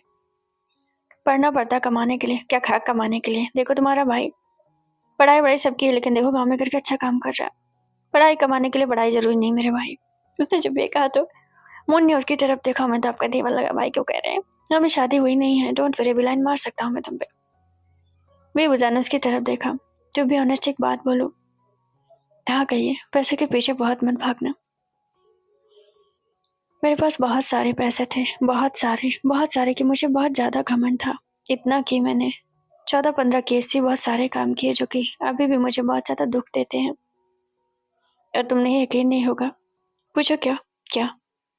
मुझे कभी सुकून नहीं मिला। विभूषण ने मुस्कुरा कर कहा। और आज मेरे पास एक भी पैसे नहीं, बशर्ते तुम्हारे भाई के अलावा मेरे पास कुछ भी नहीं है। और मैं बहुत ज्यादा खुश हूँ। हाँ लेकिन आपके पास पैसे नहीं तो क्या हुआ? कुछ लेना होगा तो आप कैसे लेंगे? तुम्हारे भाई से बोलूंगा। तो आपके कमाएंगे भी नहीं? उसने उसे टीज किया। विभूषण ने स्माइल पास की। वैसा भी कोई इरादा नहीं, फिलहाल तो नहीं। 1-2 साल में नहीं कमाने वाला हूँ। शादी होने के बाद मैं वांग जी के साथ रहूंगा, बस 2-3 साल। इसके बाद मैं कोई जॉब करूंगा। उसने विभूषण की तरफ देखा। ये भी बात सच थी। थोड़ा आराम कर ले बंदा, काफी परेशान था। सालों साल से बहुत ज्यादा टॉर्चर में था। शादी के बाद 1-2 साल आराम करेगा, इसके बाद जॉब करेगा। अच्छा फैसला था उसका। न वांग जी की तरफ से कोई प्रेशर था, न विभूषण ने कोई प्रेशर लिया था। गॉसिप करते रहे थे वो तीनों के तीनों का मतलब कि परपंची वो बच्चा जो 5 साल का था, और मोना और विभूषण। और इसी बात में रात के बाद 5 बज गए थे। लांजन जब वापस आया, स्टिल वो गांव के कुछ लोगों से बात करते हुए आ रहा था। विभूषण ने मुंह घुमाया था। कितना बिजी रहता है यहाँ पर भी। लांजन। विभूषण उठा था, उसकी तरफ जाने लगा। मोन ने हाथ पकड़ा। भैया रुक जाइए, सब लोग हैं। विभूषण ने सबकी तरफ देखा। लांजन उसकी तरफ ही आ रहा था। विंग ने मन में कहा, मुझे उसे हक करने का बहुत मन हो रहा था। क्या मुझे रुकना चाहिए? वो गांव के माहौल से इतना वाकिफ नहीं था। लांजन जो कि भी बात कर रहा था, 2 सीढ़ियां मतलब कि 2 चौखट चढ़ गया। वो भी विभूषण के करीब आ गया था। हाँ ठीक है, मैं कल इन सब कामों को देख लूंगा, उसने गांव के एक मेंबर से कहा। लांजा ने विभूषण का हाथ पकड़ा और उसे सीने से लगा लिया। विभूषण तो फ्रीज हो गया। बच्चा जो है मुन की गोद में प्लस प्लस करते हुए बैठ गया। मुन ने मुंह घुमाया था। वो सब तो ठीक था, मैं विभूषण भैया को रोक रहा था। मेरे भैया ही रुक नहीं पाते तो मैं क्या करूँ? क्या बात है? लांजा ने उसे हक करते हुए कहा। कुछ भी तो नहीं। बहुत खुश नजर आ रहे हो। क्यों मैं खुश ना रहूं? विभूषण ने सवाल किया था। बस पूछ रहा हूँ वजह। विभूषण ने मन में कहा। वजह प्यार है, लेकिन मैं क्या बोलूँ उससे? खाना खाया तुमने? अभी? मेरा मतलब लंच किया था टाइम से। हाँ वो तो खा लिया था मैंने। ठीक है फिर चलो। गांव वाले मुंह घुमा लेते हैं पहले से ही। आपको सब कौन रोकता? उन्हें पहले से मालूम था, बहुत पहले से कि हांग मंगचून का पार्टनर एक लड़का था। अब वो अंदर आए थे। चाय बना दीजिए, विभूषण ने मेट की तरफ देखते हुए कहा। मतलब जो दाई माँ थी, और सबके लिए बनाना, अपने लिए भी। और विभूषण की नजर छुटकू पे गई थी। और इसके लिए भी। मुंह ने मुंह घुमाया था। उसे आदत मत लगाइए। कोई बात नहीं, विभूषण ने कहा। बच्चे ने कटोरा उठा लिया था। उसे कटोरे में चाय पीना, बेचारा सुबह सुबह कटोरे में एक ही बार पाता है। मोन एक काम करो। लांचन मोन से बात कर रहा था। गांव के कुछ जमीन के मसले थे जो मोन को समझा रहा था कि उसे सिटी जाकर कौन से फॉर्म वकील को देने हैं और वकील से क्या बात करनी है। हाँ, काम करो, पालक की सब्जी और मिक्स करके बनाना। एक तरफ वांगजी मोहन को समझा रहा था, दूसरी तरफ विभूजन मेरे से बातें कर रहा था, सब्जी उब्जी को लेकर बैठा हुआ था, मतलब वो बता रहा था। और हाँ, पालक थोड़ा कम डालना, मोहन को पसंद नहीं है। विभूजान ने जब ये कहा तो लालजान की नजर भी विभूजान की पर गई और मोहन ने भी बातें सुन ली थी। बाबा मैं कम डालूंगी, ठीक है। और अपने लिए भी बना लिया कीजिए यहीं पर। मैंने सुना कि आप यहाँ नहीं खाती, इतनी रात को वापस जाती हैं तो आप क्या बनाती होंगी, यहीं खा लिया कीजिए। मुन्ने ने मुंह घुमाया था, ऐसे ही रहा तो जल्दी से घर का खाना भी खत्म हो जाएगा। लेकिन लालचंद ब्लश कर गया। ठीक था, अब इतना वो नहीं था कि घर के एक मिनट खाती तो कुछ दिक्कत हो जाती। ठीक है बाबा, मैं बना लूंगा। बच्चों को मजा मजा आता तो पनीर खा के जाएगा डेली डेली उसके घर पे रूखा सूखा जो बनता है। वे उजान उसके गाल खींचे थे, तुम इतना खुशी क्यों हो रहे हो? आप बहुत सुंदर सुंदर है। अरे बाप रे, ठीक है बाबा, कितनी बार मुझे सुंदर बोलोगे? लगता है तुम्हें मुझसे शादी करनी है ना? उसके शादी के नाम पर लान जाने खासा मतलब कि उसे खांसी आ गई। ठीक था, विभूजन भूल ही गया था कि लांजन वहां बैठा तो बच्चे से शादी का ऑफर कर रहा था, इसलिए लांजन उसे याद दिलाया। मुन्ने मन में कहा, भैया कितने जलते बुनते रहते हैं हर वक्त। नन्हे बच्चे से क्या डर है, लेकिन वो तुझसे भी जलते हैं। लांजन मैं तो बस हम तो बस मजाक कर रहे थे। पर पंछी बच्चे ने मुंह घुमा लिया तो उसे पता है कि हाँ मंगजूर भैया कितनी गहरी नजरों से देखते उसे वैसे ही डर लगता है। सेम रूटीन चला। उन्होंने बहुत अच्छे से खाना खाया। मोनू बहुत ज्यादा खुश था। भाई की तो केयरिंग मिलती ही थी। विभूजन ने उसके चीजों को संभाल लिया था। काफी केयर वो मोहन की करता था। वैसे तो मोहन ने अपने पेरेंट्स को नहीं देखा था, एक वांग जी को देखा था, दूसरा विभूजन को देख रहा था। सेन शिफ्ट कर नाइट में पहुंचा था, जहां मोहन कॉफी लेकर आया था। मोहन के साथ में चड्डी पकड़े वो भी आया था, उसे भी कॉफी मिल रही थी। गुड नाइट, विभूजन उसके गालों को खींचते हुए कहा। ब्लश ब्लश करके कहता, गुड नाइट गुड नाइट। विभूजन अब लेटा था। लांजन उसे दवा खिलाई, उसके ऊपर ब्लैंकेट डाली, उसके पैर में मालिश किया, उसके माथे पर किस किया, उसके होठों पर वो गया, लेकिन रुक गया। क्या हुआ? विभूजन ने आंखें खोलकर उसकी तरफ देखा। कुछ नहीं। तुम रुक क्यों गए? विभूजन ने उसे देखते हुए कहा। तुम्हें चाहिए? अब विभूजन ने मुंह घुमाया था। मना कब करने वाला था? मैं मना थोड़ी ना करने वाला था। अच्छा, लांजन ने उसकी तरफ देखा। तो क्या हुआ, तुम्हें किस करने का मन नहीं है? कल तो तुमने किया था। कल मैं इमोशनल था, वांग जी ने उसे टीज किया, तो आज मन नहीं है? नहीं। ठीक है, मत करो फिर। विभूजन ने अपने कप को पीछे रखते इससे पहले रोना सुना शुरू कर देता, लांजन ने उसे पकड़ लिया था। वो उसके हाथों को चूम रहा था। तुमने कैसे सोचा मेरा मन नहीं होगा? मैं बस ऐसे ही पूछ रहा था। लांजन एक बार सच बोलोगे? हाँ बोलो। सच बताना। सच बताऊंगा। जब मैं 14 साल का था तो तुम्हारा मन होता था किस करने का? लांजन ने उसकी तरफ देखा। जहाँ तक मुझे याद है लाइब्रेरी की बात तुम्हें अभी भी याद होगी। तुम बहुत छोटे थे, मैं सेक्सुअली एक्टिव हो गया था, और अगर 5 मिनट वहां कोई नहीं आता तो हमारे बीच सब कुछ हो जाता और मैं खुद को रोक नहीं पाता। तुम समझ सकते हो कि मैंने डिजायर्स कितने पहले से तुम्हारे लिए पाल रखे थे। अभी हुजान लाल हो गया और वो मुंह घुमाता है। सच में क्या तुम कर लेते सब कुछ? हाँ, मैं सब कुछ कर लेता। मैं इसीलिए तुम्हें रोक रहा था कि रुक जाओ रुक जाओ। विंग ने मुंह घुमाया था। सच में लांजन? हाँ सच में। अच्छा ये बात है। सोने की कोशिश करो। लांजन ने उसके माथे को मतलब सहलाना शुरू किया था और विभूजन सो भी गया था। अभी भी वो पूरा रिकवर नहीं हुआ था, उसे ज्यादा से ज्यादा आराम की जरूरत थी। दैट्स व्हाई कि वांग जी किसी और चीज पे फोकस ना करके उसके आराम पे ज्यादा फोकस कर रहा था। विभूजन ने फैमिली ग्रुप को आज वो काफी दिन बाद देख रहा था। बहुत सारी कन्वर्सेशन हो चुकी थी, बट उसने जब से वो आया था बेचारे ने कोई भी कन्वर्सेशन सीन नहीं किया था। अपार्ट फ्रॉम दिस, विभूजन ने उस परपंची छटकू का फोटो खींच रखा था, तो फैमिली की जो मतलब कि वीचैट आईडी की डीपी थी ना, उसे बदलकर उस परपंची बच्चे की फोटो लगा दी थी। अब जब विंग ने फैमिली फोटोज बदल दी तो सबने पूछा किसका बच्चा है, किसका बच्चा है? विंग कहता और किसका बच्चा होगा? वाह भरे, इतना बड़ा बच्चा तो मैं भी नहीं निकाल पाई। दीदी ने उसे इतना फूहड़ बना से टीज किया कि विभूजन हंसने लगा। तब तक वहां वांग जी आ गया। क्या बात है? लंचा ने पूछा तो विभूजन कैसे फोन छूट गया था? बच्चा पैदा करने की बात जो हो रही थी। कुछ भी तो नहीं। लांजा ने फोन की तरफ देखा। कोई बात है क्या? बिना फोन को उठाए हुए उसने पूछा। कुछ उसे ताका जाके वो नहीं करता था। लांजन दीदी कह रही थी कि तुम बच्चा पैदा करोगे। लांजन ने उसकी तरफ देखा। तुम्हें क्या लगता है? तुमने क्या जवाब दिया? वो बंदा भी शर्ट के बटन को पहनते हुए पूछा था। मैंने कहा कि मेल थोड़ी ना करते हैं। अच्छा, तुम्हें क्या लगता है? लगना क्या है? लांजा ने उसकी तरफ देखा। तुम्हें नहीं चाहिए बच्चे? लांजा ने फिर से उसकी तरफ देखा। मैं तुमसे पूछ रहा हूँ। लेकिन उसने कोई जवाब नहीं दिया। मैं तुमसे पूछ रहा हूँ लांजन। उसने कोई भी जवाब नहीं दिया और वो वहां से चला गया। भैया लांजन तो जा चुका था। तीनों परपंची फिर से बैठे हुए थे चौखट पे। आज भी भुट्टा जो है भुना गया था। सब खा पी रहे थे।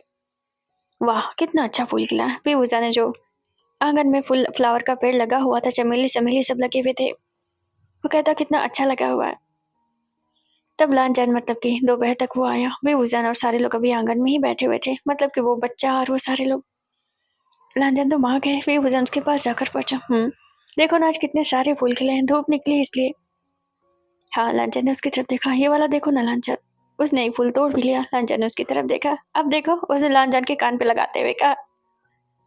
बच्चे ने बिल्कुल स्माइल पास की और मुंह जो है मुंह घुमा लेता। मतलब कोल्ड भैया थे, इतने ज्यादा हार्टलेस भैया थे, मतलब कि हांग मांग और उनके साथ ये क्यूट क्यूट वाली हरकतें बेबूजान कर रहा था। क्या ही कहा जा सकता था। ये तो बहुत अच्छा लग रहा है लालचंद। बेबूजान उसे हिट मार के था, तुम बहुत हैंडसम हो। लालचंद तो उसे देखता रह गया। कोर्स वो हैंडसम था, ये बात तो उसे बहुत बार उसे लोगों ने कहा था, लेकिन बेबूजान ने कभी नहीं कहा था। ये पहली बार था जब बेबूजान से कुछ ऐसा कह रहा था। तुम सच में बहुत ज्यादा हैंडसम हो। ये कहते हुए विंग थोड़ा सा ब्लश कर जाता। वो मोड़ा ही था क्योंकि अब वो लालचंद की नजरों का सामना नहीं कर पा रहा था कि वांग ची ने उसे पकड़ लिया था, अपनी तरफ खींचा और उसके होठों पर अपने होठ रख दिए। ये इसलिए है क्योंकि तुम मुझे प्यार से देख रहे हो। बेबूजान ने उसकी तरफ देखा। सब मुझे देख रहे हैं, कोई भी तुम्हें नहीं देख रहा। विंग ने मुड़कर देखा तो मून भी देख रहा था और परपंची लड़का भी देख रहा था। सब देख रहे हैं लालचंद, कोई बात नहीं। सीन शिफ्ट कर वहां पहुंचा जहाँ आज मनपसंद चिकन बना हुआ था। बेचारे को आज कुर्सी पे जगह मिल गई थी, यानी परपंची बच्चे को बेबूजान के बगल में बैठा हुआ खा रहा था चिकन विकन। मुन तो खाता नहीं था चिकन विकन इतना ज्यादा, न हंगमंग जुन खाता था, बस बेबूजान और वो खाता था। ये टेस्टी है, उसने लालचंद की तरफ देखते हुए कहा। आराम से खाओ। बेबूजान ने मुंह घुमाया था। जितनी बार कुछ बोलता वो यही बोलता है, आराम से खाओ, आराम से ही तो खा रहा हूँ। वैसे लालचंद, मैं अकेले रहूंगा तो मेरा मन नहीं लगेगा। फिर क्या, मैं सोचा था मून भी मेरे साथ रहता। मून ने मुंह घुमाया, लाल लाल हो गया। ऑफ कोर्स नहीं, तो वो बेबूजान को उसने बताया था कि उसे बचा ले वहां जाने से। मुझे अपन नहीं जाना चाहता। हाँ, लेकिन मून की पढ़ाई है। हाँ लालचंद, अब वो क्या करेगा पढ़कर, वैसे भी उसका पढ़ने में मन नहीं लगता। एग्जाम भी तो दिया जा सकता है ना। हाँ, बात तो ये है। तो ये मून की बात है ना, तुम क्यों कर रहे हो। उसने बेबूजान की तरफ देखते हुए कहा। बेबूजान ने मुंह घुमाया था। ऑफकोर्स मून की सिफारिश वही तो कर रहा था। मेरा मतलब कि मैं बता रहा था कि मैं अकेले रहूंगा। लालचंद ने उसकी तरफ देखा। तो तुम्हें मून के साथ पढ़ने जाना है, उसने उल्टा सवाल किया था। बेबूजान ने मुंह घुमाया था। पढ़ाई से उसका मन कभी लगा नहीं, क्या खाक ही पढ़ेगा वो। हद हो गई, अब क्या पढ़ूंगा मैं, मेरी शादी होने वाली, मैं शादी करूंगा पढ़ूंगा। लालचंद ने उसकी तरफ देखा। भैया के बिना अच्छा नहीं लगेगा। छोट छोट को लड़का था, मतलब सरपंच, मतलब कि वो परपंच करने वाला लड़का बोल रहा था। तो तुम्हें पढ़ने जाना है। लालचंद ने उसकी तरफ देखा। पढ़ने में तो उसका भी मन नहीं लगता, बेचारा बस्ता लेकर भाग गया था पिछले हफ्ते। अब वो नहीं जाएगा कभी भी पढ़ने। मैं नहीं जाऊंगा, भैया के बिना अच्छा लग जाएगा मुझे। मुन ने उसकी तरफ देखा, मतलब कितना बदुआ लड़का था। पढ़ना और ना पढ़ना ये मुन का अपना फैसला होना चाहिए। वो अब कोई बच्चा नहीं रहा। मैं किसी भी चीज के लिए फोर्स नहीं करूंगा। बस बड़े होने के नाते इतना कहूंगा, कुछ चीजों के लिए पढ़ाई जरूरी होती है, इसीलिए। मुन ने उसकी तरफ देखा। मैं अगर ना चाहूँ तो, मतलब मैं एग्जाम दूँ तो तुम्हारी मर्जी है। तुम अगर ऐसा कर सकते हो तो तुम करो। मुन ने मन में कहा कि मैं अपने भाई के साथ रहना चाहता हूँ, मैं अब नहीं जाना चाहता। वहाँ बहुत अकेलापन लगता है। खाना खाओ। लालचंद ने सबकी तरफ देखते हुए कहा। बेबूजा ने तारीफ की थी कि खाना बहुत अच्छा बना है और वो भी काफी ब्लश कर गई थी। सीन शिफ्ट होकर अगले दिन पे पहुंचा। बेबूजन की आंखें खुली तो बारिश हो रही थी बहुत तेज की। न वांग जी था न मून था। जब वो आया तो चड्डी पहने बच्चा चौखट पे था। कितनी देर से बेबूजन का इंतजार कर रहा था कि वो कब उठे सुंदर वाले भैया, लेकिन बेबूजन तो उठा ही नहीं था। तो मुड़ गए। मैं आपके लिए चाय लेकर आता हूँ। जल्दी से अंदर दौड़ रहा था कि बेबूजन ने चड्डी पकड़ ली थी उसका। अरे बाप रे, रुक जाओ, कितनी जल्दी भाग रहे हो तुम। मैं आपके लिए चाय लेकर आता हूँ। अरे रुक जाओ यार, बैठ जाओ मेरे पास, चाय तो बन रही है अभी। अदरक वाली चाय, वो उसे बता रहा था। हाँ, अदरक वाली चाय। हांग मंगजून कहाँ है, बेबूजन से पूछा। हांग मंगजून, और वो अटक गया था बीच में बोल के। मेरा मतलब कि जुन भैया वहां गए हुए हैं। अच्छा, वहां कहाँ गए हुए हैं, किसी इमरजेंसी के काम से गए हुए हैं। अच्छा चलो ठीक है। तो मेरी शादी में तुम रहोगे नहीं। आपकी शादी होने वाली है। तुम्हारे भैया से मेरी शादी होने वाली है। आप तो बहुत सुंदर है। और भैया भैया भी बहुत सुंदर है। अच्छा, मेरे बच्चे होंगे सुंदर सुंदर तो तुम उन्हें, वो तुम्हारे भाई लगेंगे, गोद में लोगे। बच्चा बिल्कुल लाल लाल हो गया तो उसे तो छोटे छोटे भाई बहन चाहिए। मैं लूंगा उसने कहा। तो अच्छा, बेबूजा ने स्माइल पास करता है। पूरे 2 हफ्ते होने को आए थे। वैसे तो बेबूजान और लालचंद के बीच एक पक मोहब्बत हो रही थी और वो बाकी भी बढ़ रही थी। समटाइम वो हक करते, समटाइम वो किस करते, कभी कभार लालचंद हाथ पकड़ लिया करता था। बस इतनी सी बात थी। अभी शादी तक मामला टिका हुआ था। लालचंद, मुझे तुमसे कुछ कहना है। बोलो। वो फैमिली वाले आ रहे थे ना, I mean वो मेन रोड पर आकर रुके हैं, उन्हें समझ में नहीं आ रहा।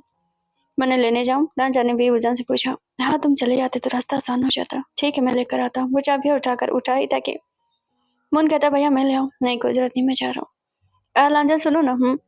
तुम जा ही रहो तो उधर से कुछ लेते आना। जैसे? लांचन ने उसे देखते हुए पूछा। मेरा मतलब कि मेरा मतलब ठीक है मैं ले आऊंगा। मेरा मतलब उसने कहा था और वांग जी ने कहा ठीक है मैं ले आऊंगा। भी हुसैन ने उसकी तरफ देखा। मतलब क्या मेरा मतलब उठा के लेके आएगा? सुन तो लेता कि वो कहना क्या चाह रहा था। शायद वो जान चुका था। सीन शिफ्ट कर वहां पहुंचा जहाँ वांग जी कार से सबको लेने पहुंचा था। हद हो गई, ये तो पूरा हस्बैंड बन के आ रहे हैं। जियान चेंग ने थोड़ा लांजन को देखते हुए कहा। लांजन ने जियान चेंग को हक किया। बारी बारी सब एक दूसरे को हक कर रहे थे। एंड देन सीन शिफ्ट कर वहां पहुंचा जहाँ भी हुसैन के पास वांग जी कॉल कर रहा था। हम बस 10 मिनट में पहुंचने वाले हैं। वांग जी ने जब ये कहा तो वी हुसैन ने कहा कि अच्छा ठीक है, और मैंने तुम्हारे लिए खाना बनवा लिया। वैसे वांग जी तुम क्या सब्जी खा लेते हो? अब उनकी अपनी घरेलू बातें चल रही थी। हाँ, मैं सब खा लेता हूँ। और तुमने अपने लिए बता दिया था?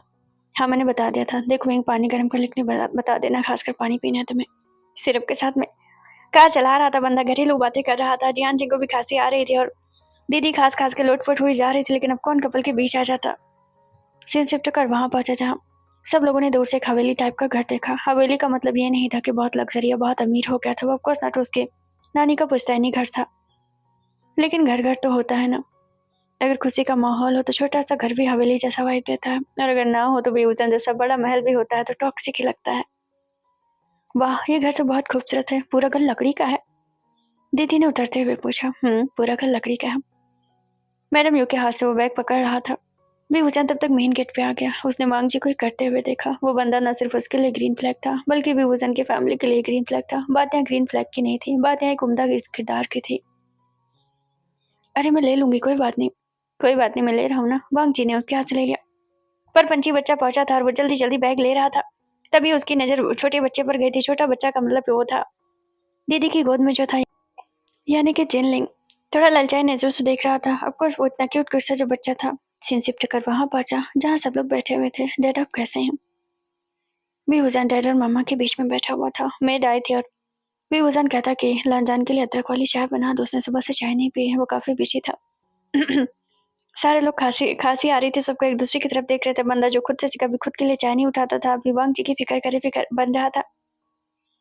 बाप रे, तुम तो बदल गए सच में। जी हाँ, जिग ने उसे सुनाया। साव कहता, तुम्हें क्या दिक्कत हो रही है? भाई मुझे कोई दिक्कत नहीं हो रही। और नहीं तो क्या, अपने प्यार के लिए नहीं बदलेगा इंसान तो किसके लिए बदलेगा? साव ने वीवोजान का पार्ट लिया था, कहीं ना कहीं लानजान का भी। हाँ, लेकिन सारे लोग नहीं बदलते हैं। जुयांग ने सुनाया था। Of course he is in love. अभी वो बेचारा वन साइडेड लव में है। साव की शादी तो अटक गई है, लेकिन बेचारा जुयांग की जो गाड़ी है वो पटरी पर नहीं आ पाई थी। अभी वो कन्फेशन नहीं कर पाया था। क्या मतलब है तुम्हारा? मुझसे क्यों लड़ रहे हो? दोनों के बीच अपनी बहस बहस हो गई थी। अरे यार बस भी करो, चाय पी लो। वही वजह ने सबको टोका था। साव, तुमने निये को कॉल किया था? वही वजह ने साव से पूछा। साव ने कहा मैंने निये को कॉल कर दिया। जुयांग ने कहा निये ने मुझे मैसेज किया 1 घंटे बाद आ जाएगा। लांजान ने उन लोगों की तरफ देखा। वैसे निये और याओ तो लांजान के दोस्त थे, उनके बीच कभी इतनी बनने लगी उसे कुछ भी नहीं पता। वही वजन बैठा ही था। वैसे मैंने आप लोगों को बहुत ज्यादा याद किया। झूठा कहीं का। दीदी ने उसके मुंह पर ही कह दिया था। ऑफकोर्स वो झूठ बोल रहा था। लांचन ने मुंह घुमाया था, स्माइल कर रहा था। अभी ऑफकोर्स वो झूठ ही बोल रहा था। उसने किसी को याद नहीं किया। बातें याद करने की नहीं थी। असल में वो वांग जी को पाकर इतना ज्यादा फ्लाई हो गया था कि उसकी दुनिया ही बदल चुकी थी। आप लोग तो मेरा यकीन ही नहीं कर रहे, ये कहते हुए भी वो लांचन की तरफ पहुंचा। उसके बाल पर शायद एक पत्ती गिर गई थी और किसी ने शायद नोटिस नहीं किया, और किसी ने करे ना करे, कोई करे ना करे भी उसके करीब पहुंचा था। लांचन ने उसकी तरफ देखा। क्या हुआ? उसने विंग को थोड़ा देखते हुए थोड़ा फ्लर्ट कर दिया। कुछ भी नहीं, तुम्हारे करीब आ रहा हूँ सबके सामने। हाँ तो क्या हुआ, तुम डर रहे हो? ऑफकोर्स नॉट, मैं क्यों डरूंगा? लांचन ने थोड़ा उसे स्लो स्लो आवाज में कहा। मैं तुम्हें किस करने जा रहा हूँ सबके सामने। वी वजन ने उसे डराया था। कर लो। वी वजन ने चेहरा लांचन के चेहरे के करीब किया। वैसे एक पल के लिए लांचन को यही लगा कि उसे किस करने जा रहा है। इवन न लांचन को बल्कि सारे लोगों को यही लगा वी वजन की गालों पर किस करेगा। बट वी वजन ने हाथ आगे बढ़ाया और लांचन के बालों पर जो छोटा सा तिनका टाइप में पत्ती था ना, उसे हटा दिया। ये तुम्हारे सिर पे पड़ा हुआ था। वांग जी ने उसकी तरफ देखा। ऑफकोर्स वी वजन ने उसे उकसाया था और टीज किया था। हम मिलते हैं बाद में कमरे में। उसने जब ये कहा तो वी वजन ने ब्लश होकर के उसकी तरफ देखा। अब वो बैठ गया था। सीन शिफ्ट कर वहां पहुंचा जहां वांग जी पूरी फैमिली से बात करने में बिजी था। इवन मून भी बहुत ज्यादा बिजी था। बेवजन जो कि मैडम यू की बातें सुन रहा था और अपनी मम्मा की बातें सुन रहा था। बीच बीच में लांचन को देख रहा था। एक बात तो सच है, वो इंसान का किरदार कितना अच्छा है। सच बोलो तो हमारे बीच फ्लर्ट से ऐसी बातें होती, वो मुझसे फ्लर्ट करता है, मैं उससे। लेकिन जब तक मेरी तरफ से ग्रीन सिग्नल नहीं होता, वो मुझे नहीं पकड़ता, न छूता है, न मुझे हक करता है। ये तब होता है जब मैं उसे ऐसा इंडिकेट देता हूँ। हमारी शादी नहीं हुई शायद, इसलिए वो बचाव करता है। लानजान की नजर विभूजान पे गई तो विभूजान थोड़ा सा शर्मा सा गया। उसने मुंह घुमा लिया तो लानजान जो कि अंदर से उसकी हार्ट बीट बढ़ गई थी, ऑफकोर्स वो प्यार में बहुत पहले से था। विभूजान बैठा ही था कि लानजान ने अब वो उसके बगल में आया था। उसने विंग का हाथ लिया और उसे रगड़ रहा था। तुम क्या कर रहे हो? बार बार ठंडा था, मैंने कहा था ना ग्लव्स पहन के रखना। ठीक है ना, अभी चाय वगैरह पीना था ना। यहाँ बहुत ठंडा होता है, मेरा इलाका थोड़ा उत्तरी एरिया में है। मजा आएगा ना लानजान? हाँ मजा तो आएगा। वो उसकी केयर कर रहा था, उसके कॉलर को सही कर रहा था। घर वाले देख रहे थे, अभी भी वो लड़का वैसे ही केयर करता था। डजेंट मैटर विंग के पास पैसे थे या नहीं थे, डजेंट मैटर कि क्या कुछ नहीं हुआ था। अब सब लोग डिनर के टाइम पे मतलब टेबल पे बैठे हुए थे। मुझे लगता है कि आप लोग बड़े हैं तो इसका फैसला आपको ही करना चाहिए। लानजान ने सबकी तरफ देखते हुए कहा। शादी की डेट निकल रही थी, यानी विभूषण और लानजान की। अंकल थोड़ा खांसते हैं। अरे इतना मसला क्या कर रहे हो? कल ही परसों में करवा दो और नहीं तो क्या। विभूषण खांसता है अंकल। हाँ बोलो क्या बात है? क्योंकि अंकल के विभूषण सबसे ज्यादा करीब था और सबसे ज्यादा लाडला था। अंकल आप दो चार दिन का नाम क्यों ले रहे हैं? आई मीन आपने ये क्यों नहीं कहा कि 24 घंटे का ही मुहूर्त है? अंकल थोड़ा खांसते हैं, ये कहना था क्या? विभूषण ने कहा और नहीं तो क्या, जितनी जल्दी करवा दीजिए उतना ही अच्छा। अभी नहीं करवा दूं? अंकल ने इसे सुना है। करवा दीजिए, विभूषण ने रिक्वेस्ट करते हुए कहा। क्या हुआ? लांजा ने विभूषण के देखकर पूछा। कुछ भी तो नहीं। अंकल कह रहे हैं कि 24 घंटे मतलब कि अंकल ने बोल दिया कि विभूषण कह रहा है कि 24 घंटे में शादी होनी चाहिए। विभूषण ने उठकर अंकल के मुंह पे हाथ रखे। अंकल सबको सामने नहीं बोलना था। हद हो गई। जी हाँ, जंग ने मुंह घुमाया था। विभूषण ने कहा हद क्या हो गई? तुमने तो 1 हफ्ते में शादी की डिमांड कर दी थी, तुम क्या बोल रहे हो? मुंह ने मुंह घुमाया था, वो सब तो ठीक था। विभूषण भैया कितने भी इनोसेंट चेहरे से क्यों ना दिखले हैं, वो करंट आदमी। हाँ और नहीं तो क्या, मुंह उठ के खड़ा हुआ था। और नहीं तो क्या, आपकी शादी 1 हफ्ते में तो क्या विभूषण भैया की 24 घंटे में नहीं हो सकती? और नहीं तो क्या, वो जो खड़ा हुआ था चड्डी खींच रहा था अपनी, लेकिन क्या करे बेचारा, एक ही चड्डी वही भी सरक जाती है। यानी कि परपंची बच्चा बोला था। और नहीं तो क्या। ये कौन है? सारे लोगों ने तो अब उस बच्चे को देखा, बेचारा शर्मा गया, सबके सामने बोल तो दिया था। मून के पीछे जाकर खड़ा हो गया। अरे शर्माते नहीं भी, मून ने उसे थोड़ा हिम्मत दी थी। शादी की बात हो रही थी कि बेगूजा ने लानजान की तरफ देखा। थोड़ा सा इमोशनल हो गया बंदा। वांगची की नजर जब उसके चेहरे पर गई तो एकदम से वो रुक गया। क्या बात है? उसने विंग के कंधे पर हाथ रखा। 24 घंटे में करनी है, तुम बोलो, मैं बोलता हूँ अभी तुम्हारे पेरेंट्स से। वो बात नहीं थी। विभूषण थोड़ा स्लो से बोलता है। फिर क्या बात थी?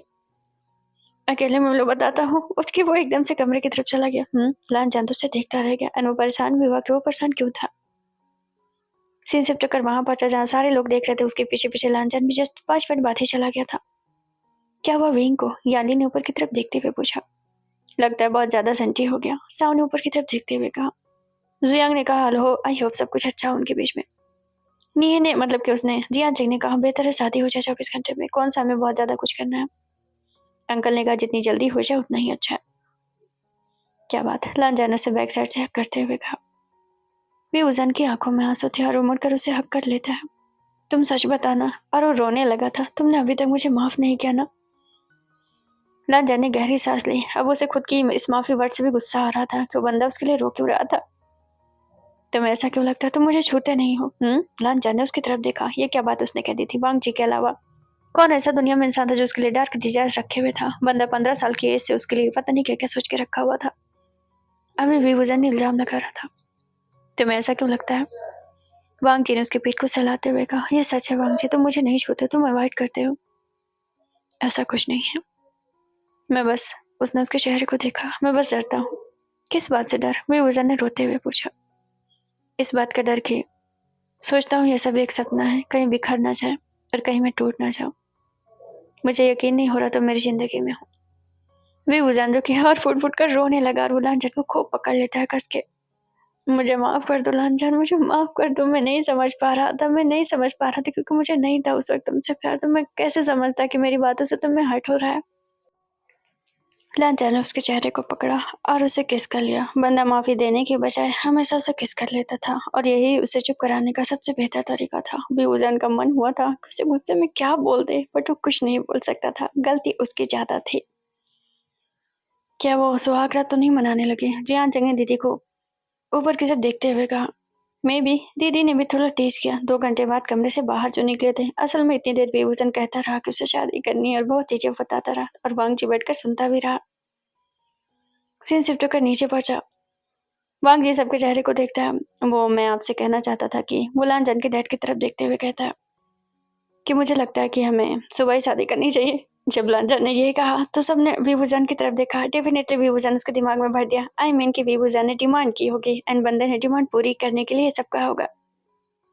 शुरू हो गया विभूजन, 1 हफ्ता तो देते कम से कम, हम लोग यहाँ आए थे कम से कम एंजॉय करके शादी करते।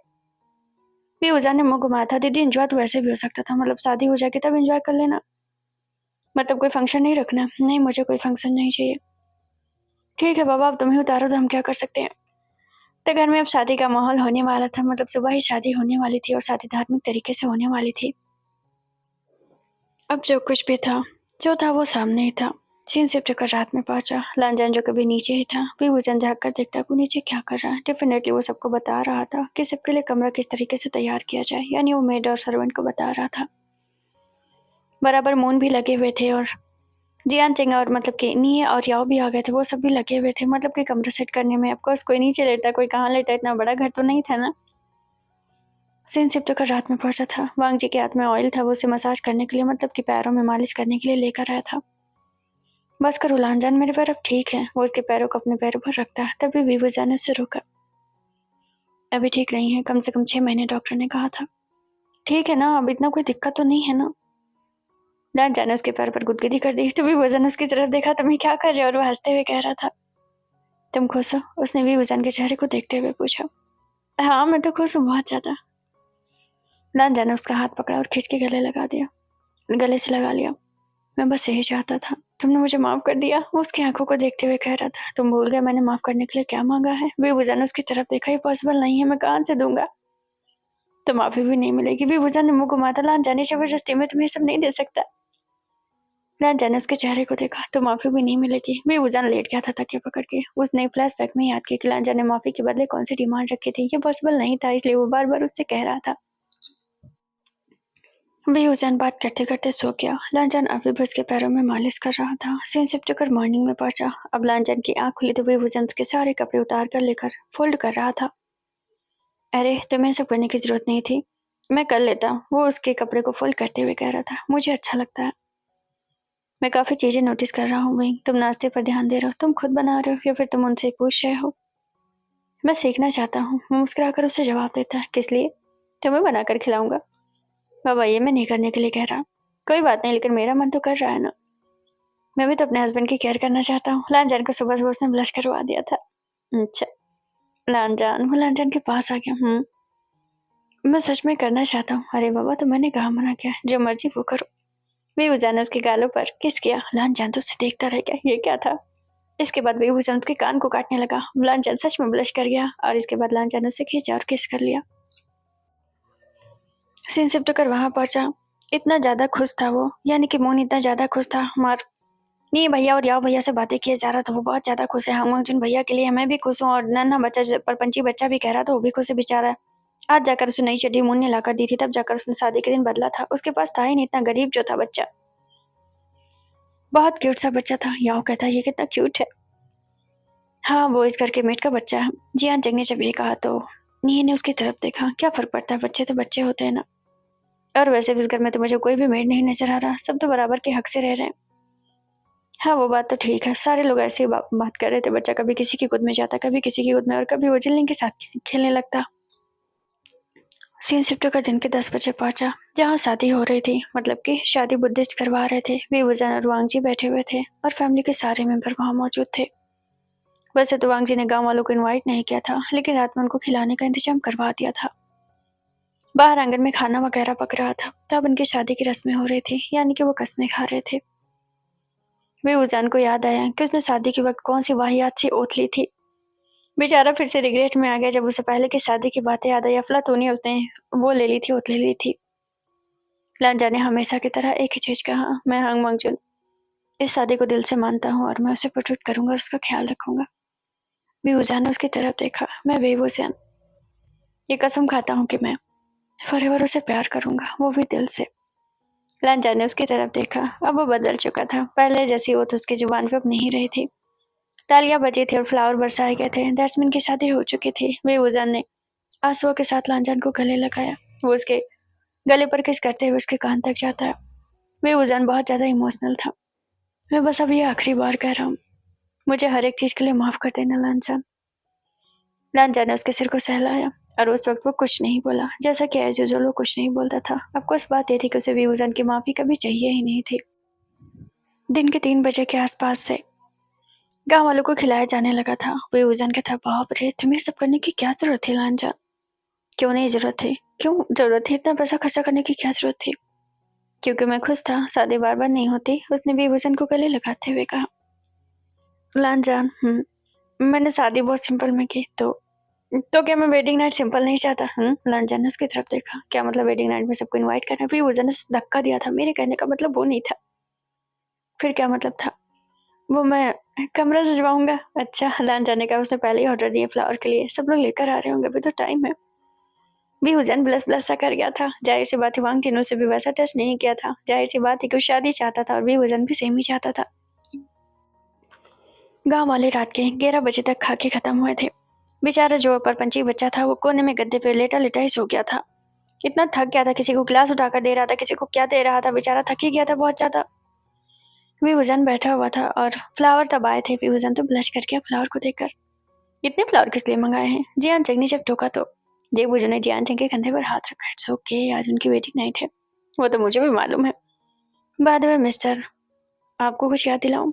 रहने तो मत याद दिलाओ। अपने शादी पर ब्लू कलर का फ्लावर कौन मंगाता है यार? कम से कम रेड मंगाना चाहिए। जियान जिंग को शिकायत हुई थी वेडिंग नाइट पर उसने ब्लू कलर के फ्लावर जो मंगा लिए थे, इसलिए बुड्ढू से शादी नहीं करनी चाहिए। आपकी एज बहुत ज्यादा है मुझसे, इसलिए आपको कुछ भी नहीं पता आजकल के जमाने का। कहा जेबुजन बीच में आकर अपनी ही धज्जियां उड़वा चुके थे। जियान जिंग का मूड खराब हुआ, वहां से उठकर ही चला गया था। मैं जाऊं कमरा देखने? बेवजन ने जब ये कहा तो दीदी ने उसका हाथ पकड़ लिया। बस भी करो, पहले हो जाने तो उसके बाद जाना, वरना सरप्राइज नहीं रहेगा। हे यो, तुम कौन हो? मुन ने एक लड़के को मतलब रोक लिया था। वो अभी गद्दा अंदर लेकर आ रहा था। कुछ मेहमान आए हुए थे जो कि सोते, तो उनके लिए गद्दा उद्दा लगाना था। वो बेचारा लड़के के हाथ से गद्दा ही गिर गया था। मैं वो पास के गाँव में रहता हूँ। वो अच्छा, पढ़े लिखे हो? हाँ, मैं पढ़ा लिखा हूँ। मुन ने उसके चेहरे को देखा। लगा तो नहीं पढ़ा लिखा है, मतलब उसके चेहरे को नाप रहा था। लगता तो नहीं कि तुम पढ़े लिखे हो। मैं इंजीनियरिंग कर रहा हूँ। वो लड़का जब कहता, मून की सिटी बिटी घूमे मुंह घुमाता है, सच में क्या? यस, उसने इंग्लिश में जवाब दिया। मून कहता, मैं तो उसे बुली करना चाहता था और उसकी उम्र मून के बराबर थी या फिर 1-2 साल बड़ी थी। सॉरी, मुझे पता नहीं था। इट्स ओके, लेकिन तुम बुली करने वाले थे क्या मुझे? मून ने मुंह घुमाया। तुम ऐसे कैसे बात कर सकते हो? मैं तुम्हें पे करूंगा। ऐसा करोगे तो पेमेंट भी नहीं दूंगा। तुम मुझे पे नहीं करोगे। मेरी बात हांगमंग जन से हुई है। हांगमंग जन मुझे पे करेंगे। तुम तो उनके भाई हो। तुम्हें पता है मैं उनका भाई हूँ? Of course. तुम्हें कैसे पता मैं उनका भाई हूँ? तुम्हारा ही तो लड़कियों जैसा नाम है, पूरा गांव जानता है। वो लड़का जब ये कहता है मून की सिट्टी पिट्टी गम होती है, बेचारा बचपन से बुली किया जा रहा है। मून उसका नाम लड़कियों जैसा हो गया, लड़कियों जैसा हो गया। आज आज एक लड़का पसंद भी आया तो उसने ही उसे ये कह दिया। किसने कहा मेरा लड़कियों जैसा नाम है? उसने गद्दा उठाया था। और नहीं तो क्या, मून किसका नाम होता है? लड़कों का तो नहीं होता, लड़कियों का ही होता है। तुम हो भी प्रीटी मून जैसे। ये कहते हो गद्दा उठाकर वहां से चला जाता है। वाट? मून के पैरों तले जमीन खिसकी थी। उसने मुझे प्रीटी कहा। मून ने मुंह घुमाया। उसने मुझे प्रीटी कहा। वो दोबारा उसकी बातों को याद करता, उसने मुझे प्रीटी कहा। उसने मुंह पर हाथ रख लिया, मतलब ब्लस ब्लस हो गया। लेडी वांगची बाई को देखकर एक बॉयफ्रेंड चाहता था, एंड देन कहीं ना कहीं उसकी जिंदगी में थोड़ी थोड़ी हरियाली आने लगी थी। बेहुजन जो कि भी मोमबत्ती जला ही रहा था कि दरवाजा अंदर से बंद होने की आवाज आई। उसके दिल की धड़कनें बढ़ी थी। ऑफकोर्स बहुत लंबा वक्त वांगची के लिए वो, लेकिन कहते हैं ना, अंत भला तो सब भला। विंग की दिल की धड़कनें जब बढ़ी तो उसके हाथ कांपने लगे। अभी मोमबत्तियां वो जला रहा था, लेकिन हाथ बहुत ज्यादा कांप रहे थे। उसने मुड़कर वांगजी की तरफ नहीं देखा। अगले ही पल उसने अपने हाथ पर वांगजी का हाथ महसूस किया, जो उसके हाथ को पकड़ के उसे सपोर्ट दे रहा था ताकि वो मोमबत्तियां अच्छे से जला सके। बेवजह ने मुस्कुराकर उसकी तरफ देखा। इतना ज्यादा नर्वस था कि बहुत ज्यादा उसे देख भी नहीं पा रहा था। आराम से, लांचान उसके कानों के पास ऑलमोस्ट काफी विस्पर टाइप में बोलता है। बेवजह ने उसकी तरफ देखा। हाँ, मैं बस कर रहा था। कमरे की सजावट कैसी लगी? वांगची उसे अपनी तरफ खींचते हुए कहता है। बेवजह कहता है, कुछ मोमबत्तियां बाकी हैं। कमरे की सजावट, वो सुनने के उसमें था ही नहीं, मूड में था ही नहीं, इसलिए वो अपनी ही बातें रटे निकल रहा था। हाँ, वैसे तो अच्छी है। वांग जीजू को उसके गले तक आ गया था। हाँ, बेवजन उनमें कहता लगता है ऐसे बात करने का इसका मूड ही नहीं है आज। लांचा ने उसके गर्दन पे किस किया। और तुम्हें अच्छा लग रहा है? उसने और भी विस्पर टाइप में और बातें कही। विंग थोड़ा कदम पीछे हटा था। वांग जी ने उसे कमर से पकड़ लिया। उसने बेवजन के माथे पर किस किया और उसे उठा लिया। बेवजन नर्वस था, मतलब उसे लगा था थोड़ी देर बात होगी, बट ऐसा कुछ भी नहीं था। बात यहाँ ये नहीं थी कि वो इंसान बहुत ज्यादा एक्साइटेड हो गया था। बस इतनी सी बात थी, एक लंबा इंतजार था और कहीं न कहीं शादी की वजह से वो रुके हुए थे, खासकर वांग जी। सीन शिफ्ट कर वहां पहुंचा जहाँ वांग जी उसे बेड पे लेटा देता है। बेवजन उठने वाला हुआ। हम बहुत जल्दी में तो नहीं है? अरे, लांचा ने उसके चेहरे को देखा। तुम्हें अभी रुकना है? नहीं नहीं, मेरा वो मतलब नहीं था। मैं बस। लांचा ने अपने जेब से कुछ निकाला। बेवजन देख रहा था कि आखिरकार उसने क्या निकाला। उसने एक मीठा पान निकाल के उसके मुंह में डाल दिया। छोटा सा ही पान था लेकिन मुंह में आ गया। विंग तो पूरा लाल लाल हो गया। तुमने क्या खिला दिया? लांचा ने उसकी तरफ देखा। तुमने ही तो डिमांड की थी कि जैसे रस्में की जाती हैं वैसे की जाए, तो मैंने वही सब किया। बेवजन उसकी तरफ मुंह घुमाता है। तुम्हें पता है कि इस पान में क्या मिलाया जाता है? मैंने ऑलरेडी मिला दिया। बेवजन उसके मुंह पे मुक्का मारा था। लांचा और वो प्यार से था। हाँ, तुमने ही तो डिमांड की थी कि शादी पूरी रस्मों से होनी चाहिए। बेवजन ने उसकी तरफ देखा। सच में तुमने इस पान में सेक्सुअली दवाएं मिलाई हैं? लांचा ने उसे गालों पर किस किया। दवा मिलाने की क्या जरूरत है? ऑलरेडी बहुत सारी फीलिंग्स है हमारे अंदर। उसने जब ये कहा तो बेवजन ने उसकी तरफ देखा। तुमने मुझे पान खिला दिया, मैं तुम्हें किस कैसे करूंगा? वांग जी ने उसे किस कर लिया। आधा उसका पान उसके मुंह में चला गया था। बेवजन तो एकदम से फ्रीज हो गया। ये क्या था? मतलब होता ही इसीलिए है ये सब चीजें। बेवजन काफी बलस कर रहा था और वो बेड से उठा। हाँ, लांजन तो उसे देखता रह गया। बेवजन खिड़की के पास चला गया। मैं नर्वस हूँ बहुत ज्यादा। ऑफकोर्स लांजन उसके पीछे से पहुंचा था। उसने बेवजन के शर्ट के बटन खोलने शुरू कर दिए। वो सुनने के उसमें था ही नहीं। वैसा नहीं था कि कोई जबरदस्ती पर उतारू था, बस प्यार करने का एक तरीका था। उतारो इसे, वो कह भी रहा था। बेवजन ने घूमकर उसकी तरफ देखा। लांजन, मुझे मालूम है तुम स्पेशल एबिलिटीज वाले हो, अब मत छुपाओ। उसने उसकी गालों पर किस करते हुए कहा। बेवजन ने हैरान होकर उसकी तरफ देखा। तो तुम्हें मालूम है? हाँ, मुझे मालूम है। कब से मालूम है? अंकल ने मुझे बताया। लांजा ने जब ये कहा तो बेवजन उसकी तरफ देखा। वो काफी इमोशनल हुआ। मैं 14 साल का था जब अंकल ने मुझे बात बताई थी और ये भी कहा था कि मुझे लड़कों के इंट्रैक्शन से दूर रहना चाहिए। खासकर ये तब की बात थी जब मैं तुम्हारे क्लोज हो रहा था। वांग जी ने उसकी तरफ देखा। वो तो तुम्हें बहुत पहले से मालूम था? मुझे बहुत पहले से मालूम था। मेरे बड़े पापा की बात मालूम थी, इसलिए वो और ज्यादा हेट करते थे मुझसे। वैसे भी ब्लड का रिश्ता नहीं था, लेकिन वो कुछ हेट भी करते थे। वो अक्सर बात ही बात में कह देते थे कि तुम जैसे इंसान यहाँ पर नहीं रहे तो अच्छा है। वांग जी ने उसे अपने गले से लगा लिया। वो सुनने का उसमें नहीं था। वटेवर दुनिया भाड़ में जाए, वैसे भी चार लोगों का क्या है, वो हमेशा कहते ही रहेंगे। किसी किसी समझाते फिरोगे कि सब कुछ नेचुरल होता है, कुछ भी खुद का बनाया क्रिएट किया नहीं होता। डेफिनेटली सब गॉड क्रिएशन होता है। वांग जी ने उसके कपड़े ही उतार दिया। विभूषण ब्लश होकर उसे देखने लगा। मेरी बात तो सुन लो। तो फिर तुमने झूठ कहा था कि तुम मुझसे माफी नहीं ले सकते। अब मैं फ्लैशबैक में दिखाया जाता है कि वांग जी ने उससे कहा था कि उसे अगर माफी चाहिए तो उसे बहुत सारे बेबीज देने होंगे। तो विभूषण उस वक्त बातें छिपाते हुए कहता है कि वैसा नहीं कर सकता तो क्या कभी माफी नहीं मिलेगी? दिन वांग जी को पता था पहले से, वो स्पेशल एबिलिटीज वाला। दिन वो कहता है कि अगर वो नहीं करेगा ऐसा, दिन बेबी नहीं देगा तो उसे माफी नहीं मिलेगी। विंग लान जाने कह रहा था और अचानक से उसने बेवजन को खिड़की की तरफ पुश किया। बेवजन तो शॉक गया। वो अचानक से इतना अग्रेसिव जो हो गया था। तो तुम क्या कर रहे हो? लांचन थोड़ा सा मुस्कुरा कर बोलता है। लांचन ने उसके चेहरे को देखा। तुम इस तरह मुस्कुराओगे तो मैं कैसे रोक पाऊंगा खुद को?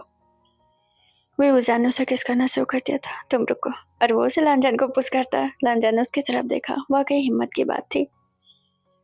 उसने उसके लिप्स पर किस करना शुरू किया। अगले ही पल लांचन ने उसे उठाया। अब वो दोनों बिट पर थे। वो काफी हद तक उसे किस कर रहा था। इन दोनों एक दूसरे में इतने ज्यादा खोए हुए थे कि वो कुछ महसूस नहीं कर पा रहे थे। बेवजन जो उसके गले से लेकर उसके सीने तक, यहाँ तक कि हाथ और उसके माथे तक भी किस कर रहा था। इस दौरान लांचन इतना ज्यादा एक्साइटेड हो गया कि वो बेवजन को अपने ऊपर कर लेता है। विंग कहता है ये वेird है, ये फर्स्ट टाइम है, तुम ऐसे कैसे? लेकिन लांचन ने उसके चेहरे को बंद कर दिया। उसके लिप्स पर अपनी लिप्स रख दिया और दोबारा बेवजन बोल न सका। तुम जैसा चाहोगे वैसा होगा। नहीं नहीं ठीक है। बेवजन जो पोजीशन के बारे में कह रहा था कि ठीक है, हालांकि लांचन कह रहा था वो जैसा चाहे वैसा भी कर सकते हैं। इतना सेक्सुअली बातें हो रही थी उस वक्त। तो तुम मुझे बेबी दोगे? उसने जब ये कहा तो बेवजन ने उसकी तरफ देखा। तो मुझे माफ कर दोगे? अगर तुम बेबी दोगे तो मैं तुम्हें माफ कर दूंगा। लांचा ने थोड़ा सा चुटकी ली थी। ऑफकोर्स माफी की कभी बंदे को चाहिए ही नहीं थी माफी उसकी। मैं तुम्हें दूंगा बहुत सारे, बेहुजा ने कहते हुए उसके होठों पर ओट रख देता है और उनके बीच थोड़ा सा माहौल और ज्यादा सेक्सुअली हो गया। अवांग जी उसे हिट कर रहा था। बेहुजन अपने चेहरा ही बंद किए हुए था। थोड़ा सा इमोशनल था, थोड़ा सा खुश था, थोड़ा सा एक्साइटेड था, थोड़ा सा सेक्सुअल फीलिंग में था। होते करते उनके बीच एक प्यारा सा मोमेंट शुरू हुआ तो कम से कम वो 3 बजे रात में जाकर खत्म हुआ जब बेहुजन सो गया। वांग जी की आंखों में आंसू थे। वो बेहुजन को बस देख रहा था। वैसे तो बेहुजन अभी भी कपड़ा नहीं पहने हुए था, बट वांग जी ने उसके ऊपर ब्लैंकेट डाल दी थी। वो उसके माथे पर किस करता है, उसके हाथ में फ्लावर पहनाता है। उसके सोते हुए वो ये सब कर रहा था। उसके हाथों को चूमने के बाद उसने उसमें एक रिंग पहनाई थी जो कि वो लेकर आया था उसके लिए, बट वो दे नहीं पाया था। सीन शिफ्ट होकर मॉर्निंग में पहुंचा। बेहुजन की आंख खुली तो उसके हाथ में एक रिंग थी। वो समझ गया था ये वांग जी ने दिया, लेकिन वांग जी कमरे में नहीं था। उठने के बाद बेहुजन ने पूरा कमरा सही किया, जो कि उससे पहले वो नहीं करता था। उसके कपड़े उसने रखे। इसके बाद वो बाहर आया। आते ही उसने मेरे से पूछा कि क्या वांग जी ने कुछ खाया था। वो थोड़ा थोड़ा चेंज हो रहा था बहुत पहले से, और अब पूरी तरीके से वो केयर करना जान गया था। बाबा कुछ खा के नहीं गए, मुझे क्यों नहीं जगाया? मैंने कितनी बार कहा वांग जी जब बिना खाए जाए तो मुझे जगा दिया कर उसके जाने से पहले ही।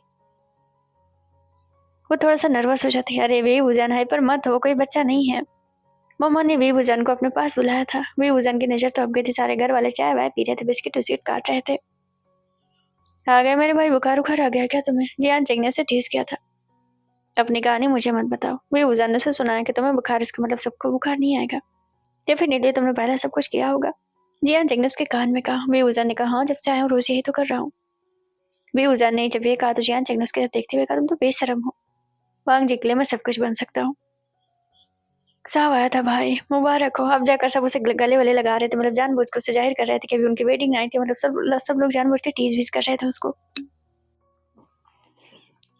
बेहुजन जो कि बहुत ज्यादा हैप्पी था। पूरे फैमिली वालों ने उसे अब जाकर गिफ्ट दिया था। शादी आनंद फानंद में हुई थी तो उसे गिफ्ट भी नहीं मिले थे। सीन शिफ्ट कर मतलब कि वही 6 बजे के आसपास पहुंचता है। वांग जी सुबह का गया, शाम के वापस आता है। काफी लेट हो गया था उसे। एक तो काम रहता है, इतने सारे कारोबार चल रहे थे उसके गाँव से ही।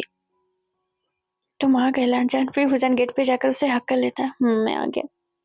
लांचन ने उसके माथे पर किस करते हुए कहा तुमने खाना खाया था? हाँ मैंने खा लिया था। तुमने दवा खाई थी? हाँ मैंने खाई थी। सिरप सिरप भी पी लिया था लांचन। तुम तो मुझे बार बार याद मत दिलाओ, मैंने पी लिया था। तुमने खाना क्यों नहीं खाया था सुबह? मैं बहुत जल्दी में था। तो खाना तो खा लिया करो। भी वजन से बहस कर रहा था, लड़ने लड़ने पर था। ठीक है बाबा, खा लूंगा मैं। मुझे जगा दिया करो लांचन। अब से याद रखना, बिना जगाए गए तो समझ लो मैं तुम्हारे पास नहीं आऊंगा रात में। मुन स्माइल फेस स्माइल स्माइली करके कर रहा था। बगल में खड़ा था तो बेचारा जाहिर कर रहा था कि वो सुन रहा था। भैया मुझे आपसे कुछ बात करनी थी, बोलो। वो जो गद्दा उद्दा लेकर आए थे, मुझे उनका कांटेक्ट चाहिए। वो पेमेंट करनी थी ना, मैं कैसे पेमेंट करूंगा? मैंने ऑलरेडी पेमेंट कर दिया ही। वो तो आए थे इस चक्कर में कुछ लड़के का कांटेक्ट वगैरह कुछ पता चल जाएगा इस बहाने, लेकिन वांग जी ने पहले पेमेंट कर दिया। भैया से मुंह फाड़ के तो नहीं कह सकता था ना कि उस लड़के पे दिल आ गया उसका।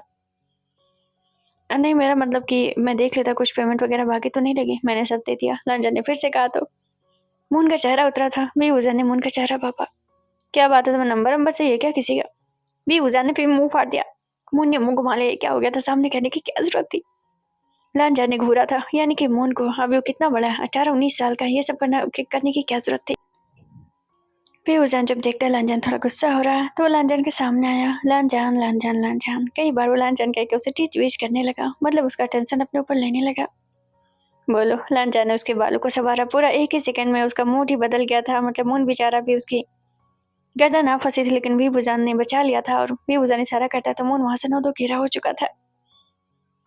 तुम बहुत नहीं उसे बचा रहे हो, लांजान ने उसे टीज किया। तुम्हें समझ में आ गया? ऑफकोर्स समझ में आ गया।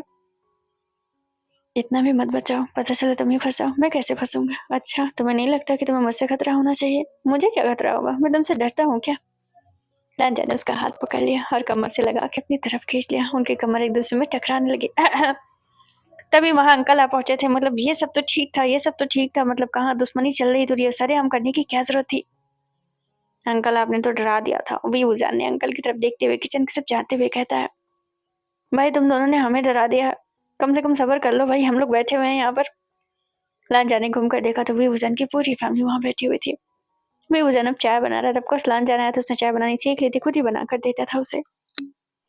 वांग जी बात तो कर रहा था, पूरा ध्यान अपने पर्सन पे था। लाल लाल उसका चेहरा हो गया था। किचन से बार बार लालचंद को देख रहा था। रात की बातें भी उसे याद आ रही थी, मतलब इतना ज्यादा वो था। सीन शिफ्ट कर डिनर के टाइम पे पहुंचा। सब कुछ बहुत अच्छे से गुजर रहा था। एंड सीन शिफ्ट कर बेड टाइम पे पहुंचा, जहां उनके बीच फिर से एक प्यारी सी नाइट स्पेंड हुई थी। काफी सेक्सुअली थी, काफी हॉटी हॉटी थी। पूरे एक हफ्ते गुजर गए थे। अब घर वाले जाने की बातें कर रहे थे। वैसे तो विभूषण बहुत खुश था। उसने एक बार भी किसी से नहीं कहा मत जाओ या रुको। हाँ, लेकिन वो रुकते तो उसे अच्छा ही लगता। सब लोग अभी सुबह सुबह चाय पी ही रहे थे। आज विभूषण ने वांग जी को रोक लिया था, तो वो अभी काम पर भी नहीं गया था। कि तभी जो भैया है वो, मतलब कि नन्हा वाला सर परपंची बच्चा जो दौड़ता हुआ आया था। अरे अरे, दौड़ क्यों रहे हो? विभूषण का हाथ पकड़ के खींचा था। अरे अरे, तुम कहाँ लेकर जा रहे हो? और वो उसे खींचता हुआ ले जा रहा था। तुम मुझे कहाँ लेकर जा रहे हो? गैया बच्चा दे रही हो, बता रहा था। विभूषण ने मुंह पर हाथ रखा। तुम मुझे वहां क्यों लेके जा रहे हो? मैं आपको दिखाने ले जा रहा था। बेचारे को मार पड़ी थी। मम्मा ने भी उसे मार के भगा दिया था, लेकिन उसे लगा कुछ अजूबा है, तो भैया को लेकर जा रहा था। अब सारे लोगों ने भी हुसैन को देखा। बच्चा बेचारा, उसे क्या पता कि उसने बलंडर कर दिया है। मुन्ने ने मुंह घुमाया था। आखिरकार भी हुसैन भैया को ही क्यों पकड़ा, किसी और को भी पकड़ लेता। छोटे बच्चे सब नहीं देखते। भी हुसैन ने उसकी आंखों पर हाथ रख लिया, उसे गोद में उठा लिया। चलो तुम इधर वापस। लेकिन वो बच्चा दे रही थी। वो फिर से इशारा कर रहा था। मुन ने उसे खींचा था। इधर आओ तो तुम्हें बताता हूँ, ये उल्टी सीधी चीजें तुम कहाँ से सीख के आते हो? बछड़ा आएगा, वो बता रहा था। मुन ने उसके मुंह पे मार दिया था। मुंह बंद करोगे या नहीं? भी हुसैन बैठा था। सब इतना ऑकवर्ड मोमेंट बन गया। सब एक दूसरे को देखने लगे। ये क्या हो गया था? मतलब नन्हे बच्चे ने क्या कुछ नहीं कर दिया था? अजीब था। वही हुसैन मन में सोचता है। वो ऐसे मैंने कभी नहीं देखा है। वो मन में सोचता है, मैं जाऊं क्या? उसने लांजन की तरफ देखते हुए कहा। ही लांजन ने उसकी तरफ देखा। वो सब तो ठीक था, उसे देखने की ख्वाहिश हुई। तुम्हें वहां जाने की क्या जरूरत है? मैं बस देखता। तुम देख पाओगे और नहीं तो क्या? मैंने कभी नहीं देखा है। लांजन ने उसकी तरफ देखा। बेशरम कहीं के। जी हाँ, चंगने से सुना। इसमें बेशर्मी की क्या बात है? लांजन उठा था। उसने विभूषण का हाथ पकड़ा। विंग के पसीने छूटे थे। लांजन जानता था वो पर्सन 1% भी नहीं देख सकता है। वो बस कह रहा था, उसे टीज कर रहा था कि मुझे देख देंगे, यह बच्चा दे रही है। मून उठा था। लांजन ने मून को आंखें दिखाई। मून तो वहीं बैठ गया था। मम्मा अलग ब्लश कर रही थी। सबको मालूम था वांग जी भी उसके पसीने छुड़वाने जा रहा है। विभूषण देख तो पाएगा नहीं, ऑफकोर्स वो नहीं देख सकता था, बट वो कह रहा था ऐसा। तो तुम मुझे कहाँ ले जा रहे हो? तुम्हें दिखाने जा रहा हूँ कि कैसा होता है प्रोसेस। विभूषण ने मुंह घुमा था। मैं क्या करूंगा देखकर? तुम्हें जरूरत पड़ सकती है। आफ्टर ऑल सारे प्रोसेस एक ही होते हैं। लांजन, तुमने ही तो कहा था। लांजन में मजाक कर रहा था। तुमने ही तो कहा था। लांजन में मजाक कर रहा था। वो उसे तबेले तक ले गया। वहाँ डॉक्टर वगैरह मौजूद थे। अब कुछ बड़े बड़े तबेलों में ऐसा होता है, जहाँ एनिमल्स के जो डॉक्टर होते हैं ना, जब ऐसा होता है तो वो काफी प्रोसेस को पूरा करवाने के लिए होते हैं, और ये नेचुरल है। डॉक्टर चुके भी गैया के पास ही खड़े थे। विभूषण ने देखा तो हाफ प्रोसेस हो गया था। लांजन के मतलब सीने पर जल्दी से उसने सिर अपना छुपा लिया। मैं देखूंगा, मैं नहीं देख सकता। पसीना पसीना हो गया था। ये क्या था? वो मन में सोचता है। कितना डरावना था सब कुछ। मुझे अंदर जाना है। लांजन ने स्माइल पास की। उसके पेट को सहलाया। बस बस बस। और वो घूमा था। चलो। सीन शिफ्ट कर वहां पहुंचा, जहाँ विभूषण ने गिलास पानी मांगा था। पसीना पसीना हो गया था। मतलब ठीक था, अभी उसे लग रहा था नॉर्मल है, बट ये सब देखना आसान भी नहीं था। सीन शिफ्ट कर कमरे में पहुंचता है। लांजन उसके पास पहुंचा था। पानी। दोबारा भी उसने विभूषण को पानी दिया। लांजन में बच्चे नहीं कर सकता। डर के मारे उसकी हालत खराब थी। लांजन ने मुस्कुराकर उसकी तरफ देखा। तुम डर गए? कितना डरावना था। लांजन ने उसे किस किया। तुम्हें सच में नहीं चाहिए? विभूषण का तो डर लग रहा है। कोई बात नहीं। लांजन उसके कानों पर किस किया। अगर नहीं चाहिए तो कोई बात नहीं, लेकिन मुझे तुम्हारी माफी चाहिए। विभूषण ने मुझे टीज किया था। बस वो जानता था वो ये कर सकता था। लांजन उसे खींच लिया था। कोई बात नहीं, कर्जदार बने रहना अच्छा होता, ताकि मुझे छोड़ के ना जा पाओ। विंग ने मुंह घुमाया था। मैं सरवाइव ही नहीं कर पाऊंगा अगर तुम्हें छोड़कर जाऊंगा तो। और वैसे भी मेरी मम्मा कह रही थी घर चलो, तो चले जाओ कुछ दिन के लिए। मैं भेज जाऊँ? मुझे जरूरत नहीं है। मैं भी नहीं जाना चाहता। लांजन ने उसके होठों पर किस कर लिया, और उनके बीच फिर से एक प्यारा सा मोमेंट शेयर हुआ। जितना भी वो बचाते उतना ही उनका मोमेंट बनता। एक तो लांजन की इतनी लंबी जर्नी, ऊपर से विभूषण के 3-4 साल जो पिछली जिंदगी में उसने गुजारे थे, मतलब पिछले 3-4 साल इतने कठिन थे कि वो एक दूसरे से अलग हो ही नहीं पाते थे। वो दिन भी आ गया था जब विभूषण के घर वाले उसको अच्छी अच्छी विशेष देकर वहां से चले गए थे। विभूषण अब सब कुछ हैप्पी हैप्पी होने लगा था। कुछ दिन बाद मून भी चला गया था। उसके एग्जाम होने वाले थे। वैसे तो यहीं रहकर पढ़ाई करेगा, बट एग्जाम के लिए जापान जाना पड़ा। एंड कुछ दिन बाद विभूषण की तबीयत खराब हुई। देन उसे कुछ डाउट सा। ऑफकोर्स वो जानता था वो स्पेशल एबिलिटीज वाला है।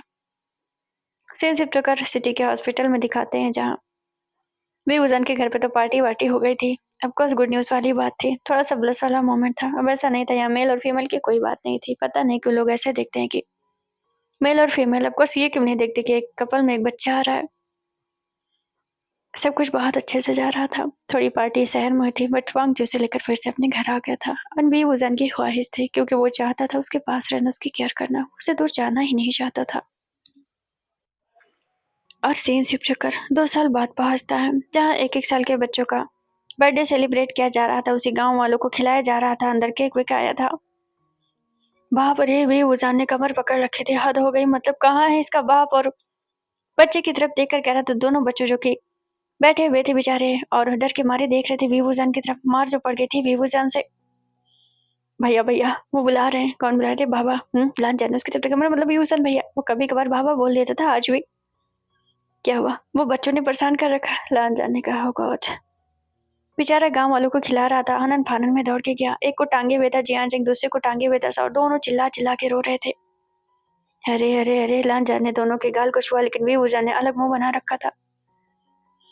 पर्सन बेगूजान को देखता तो बच्चों को छोड़ देता। बच्चे तो देख रहे थे, डर ने बेवफाई कर दी, मतलब ये सब ठीक था। अरे वांग जी, इसे पकड़ो, इसने पैंट गीली कर दी है। ला मुझे दे दो। लान जाने एक को गोद लिया तो दूसरा भी चिल्लाता है कि उसे भी गोद में आना। अरे यार, लान जाने बेगूजान की तरफ देखा, को पकड़ लो, मुझे किसी को नहीं पकड़ना। मुझे? लान जान ने पलट गया तो बेगूजान ने गुस्से में उसकी तरफ देखा। लान जान, मुझे समझ में नहीं आता, तुम्हारी खानदानी है क्या है? एक बार में एक नहीं, दो दो बच्चे, हद हो गई। और वो ऊपर की तरफ जा रहा था। गुस्से में लान जान को गालियां वालियां दे दी, सुना उना के चला गया था। गालियां का मतलब यहाँ कोई गुस्से वाली गालियां नहीं थी, ये प्यार भरी चीजें थी कि तुमने मेरी बात नहीं मानी, दो तो हो गई, ये वो पता नहीं क्या क्या। तो गांव वालों को उन लोगों ने दिन में ही खिला दिया था। सीन शिफ्ट कर वहां पहुंचा जहाँ केक कटिंग की बारी आई थी। वो सब तो ठीक था, बच्चे टुकुर टुकुर केक को देख रहे थे, क्योंकि पहला वो था, बर्थडे था, पहली बार तो केक देख रहे थे बड़ा बड़ा सा। अब ऐसा नहीं था कि केक नहीं देखा था, लेकिन कट करने वाला प्रोसेस तो पहली बार हो रहा था। चाकू देखा तो बच्चे की हालत खराब थी। उसने देखा चिकन चाकू से कट होता कि उसकी टांगे न कट हो जाएं। डर के मारे चाकू से दूर भागने लगा। अरे, लांचा ने भी हुसैन की तरफ देखा तो मेरे चाकू किसने कहा उठाने के लिए? मुझे लगा कि चाकू काम आएगा। बींग, लांचा ने उसे टोका। हाँ, ये है ना प्लास्टिक का। अभी हुसैन ने स्माइल पास के कुछ वांग जी को वेरिट करवा रहा था। बहुत नोटी हो तुम। हाँ, लांचा ने उसके कान में कहा। बस भी करो, अपने बच्चों को संभालो, मैं नहीं आने वाला तुम्हारे पास।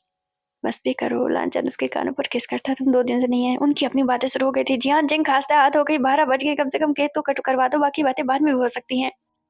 वो तो सब तो ठीक था। एक बच्चे ने केक तो पकड़ भी लिया था, चाकू भी वजन के पकड़वाने से। दूसरा बच्चा तो लोटपोट हो गया था। वो कोई भी स्पेशल वेकेशन है, उसे अपनी बिल्ली चाहिए। बिल्ली उसी वहां थी ही नहीं, तो क्या करता है वो?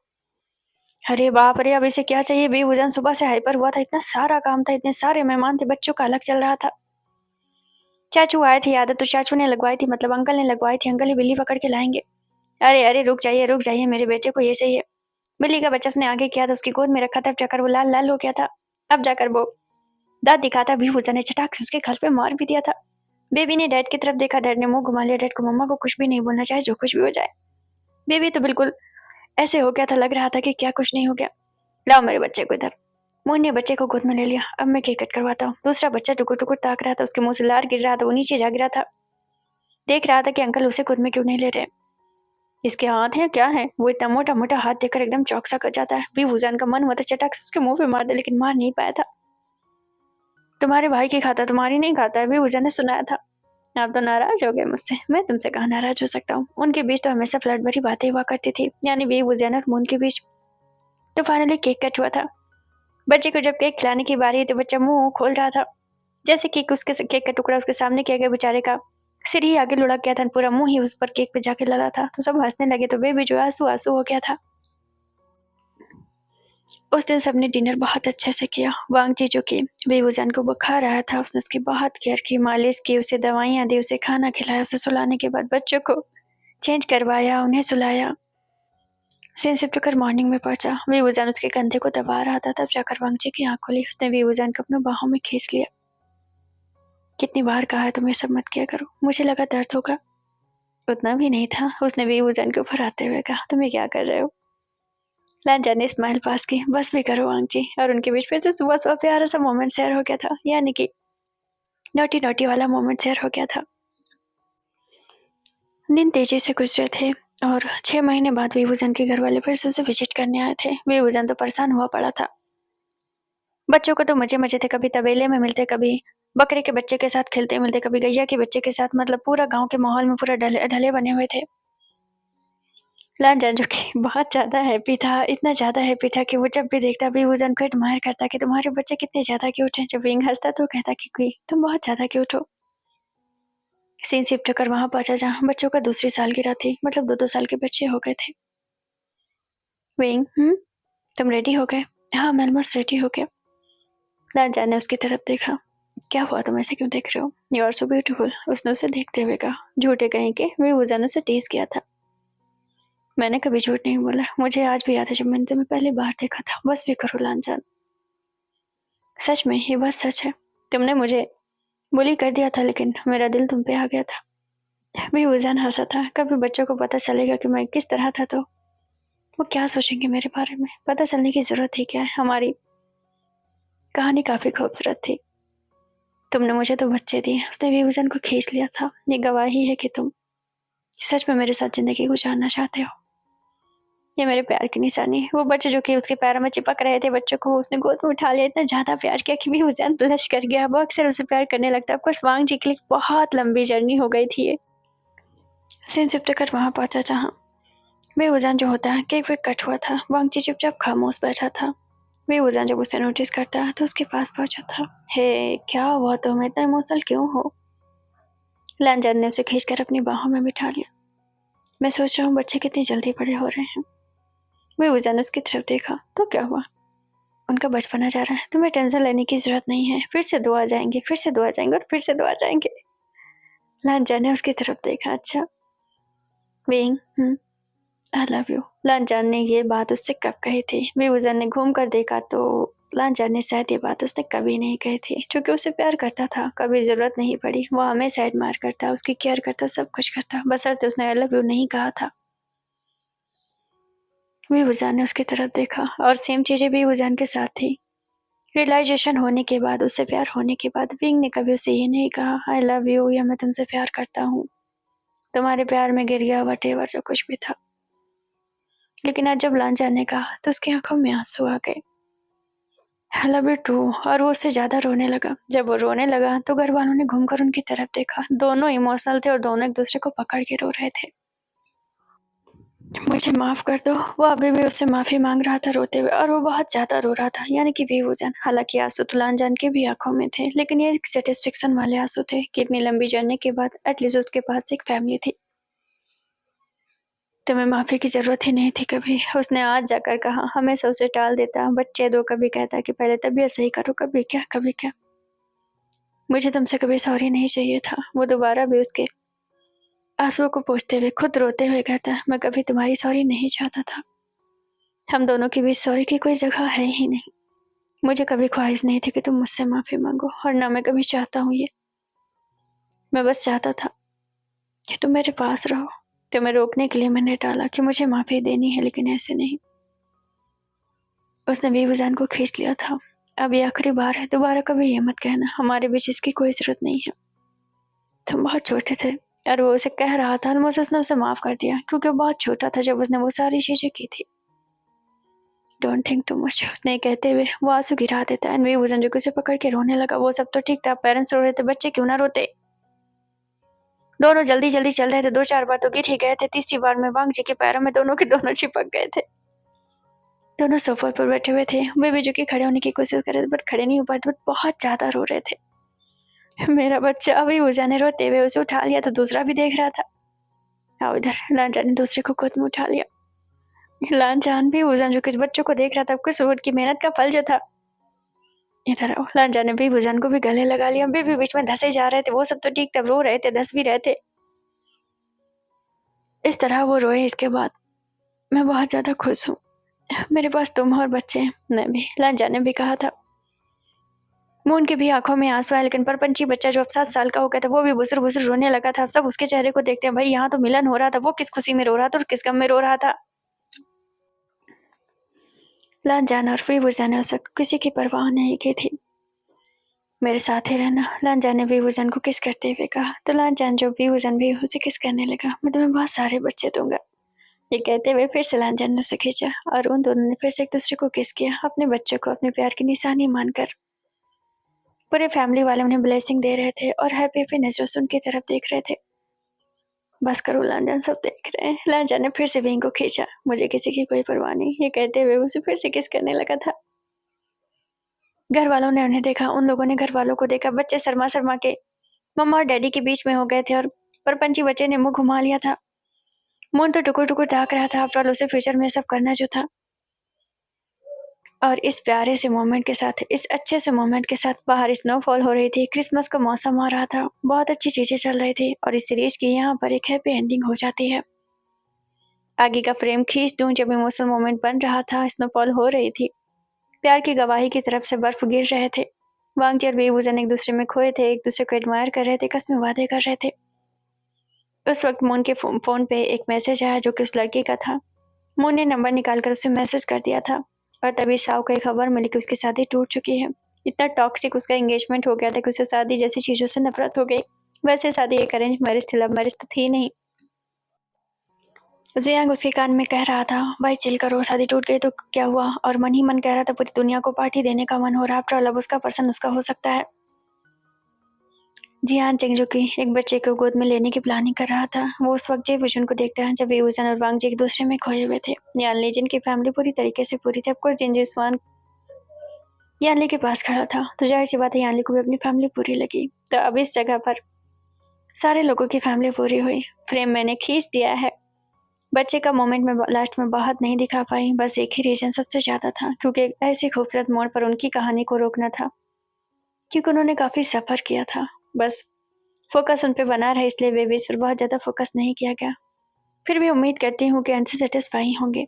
मैं तो सेटिस्फाई हूँ और यह स्टोरी कल ही खत्म हो जाती, लेकिन कल शब्द सीमा ज्यादा हो गई थी, तो आज मैंने इसे खत्म किया है। बस अगली स्टोरी के लिए दिल थाम लीजिए, मुझे तो एनर्जी में होना पड़ेगा।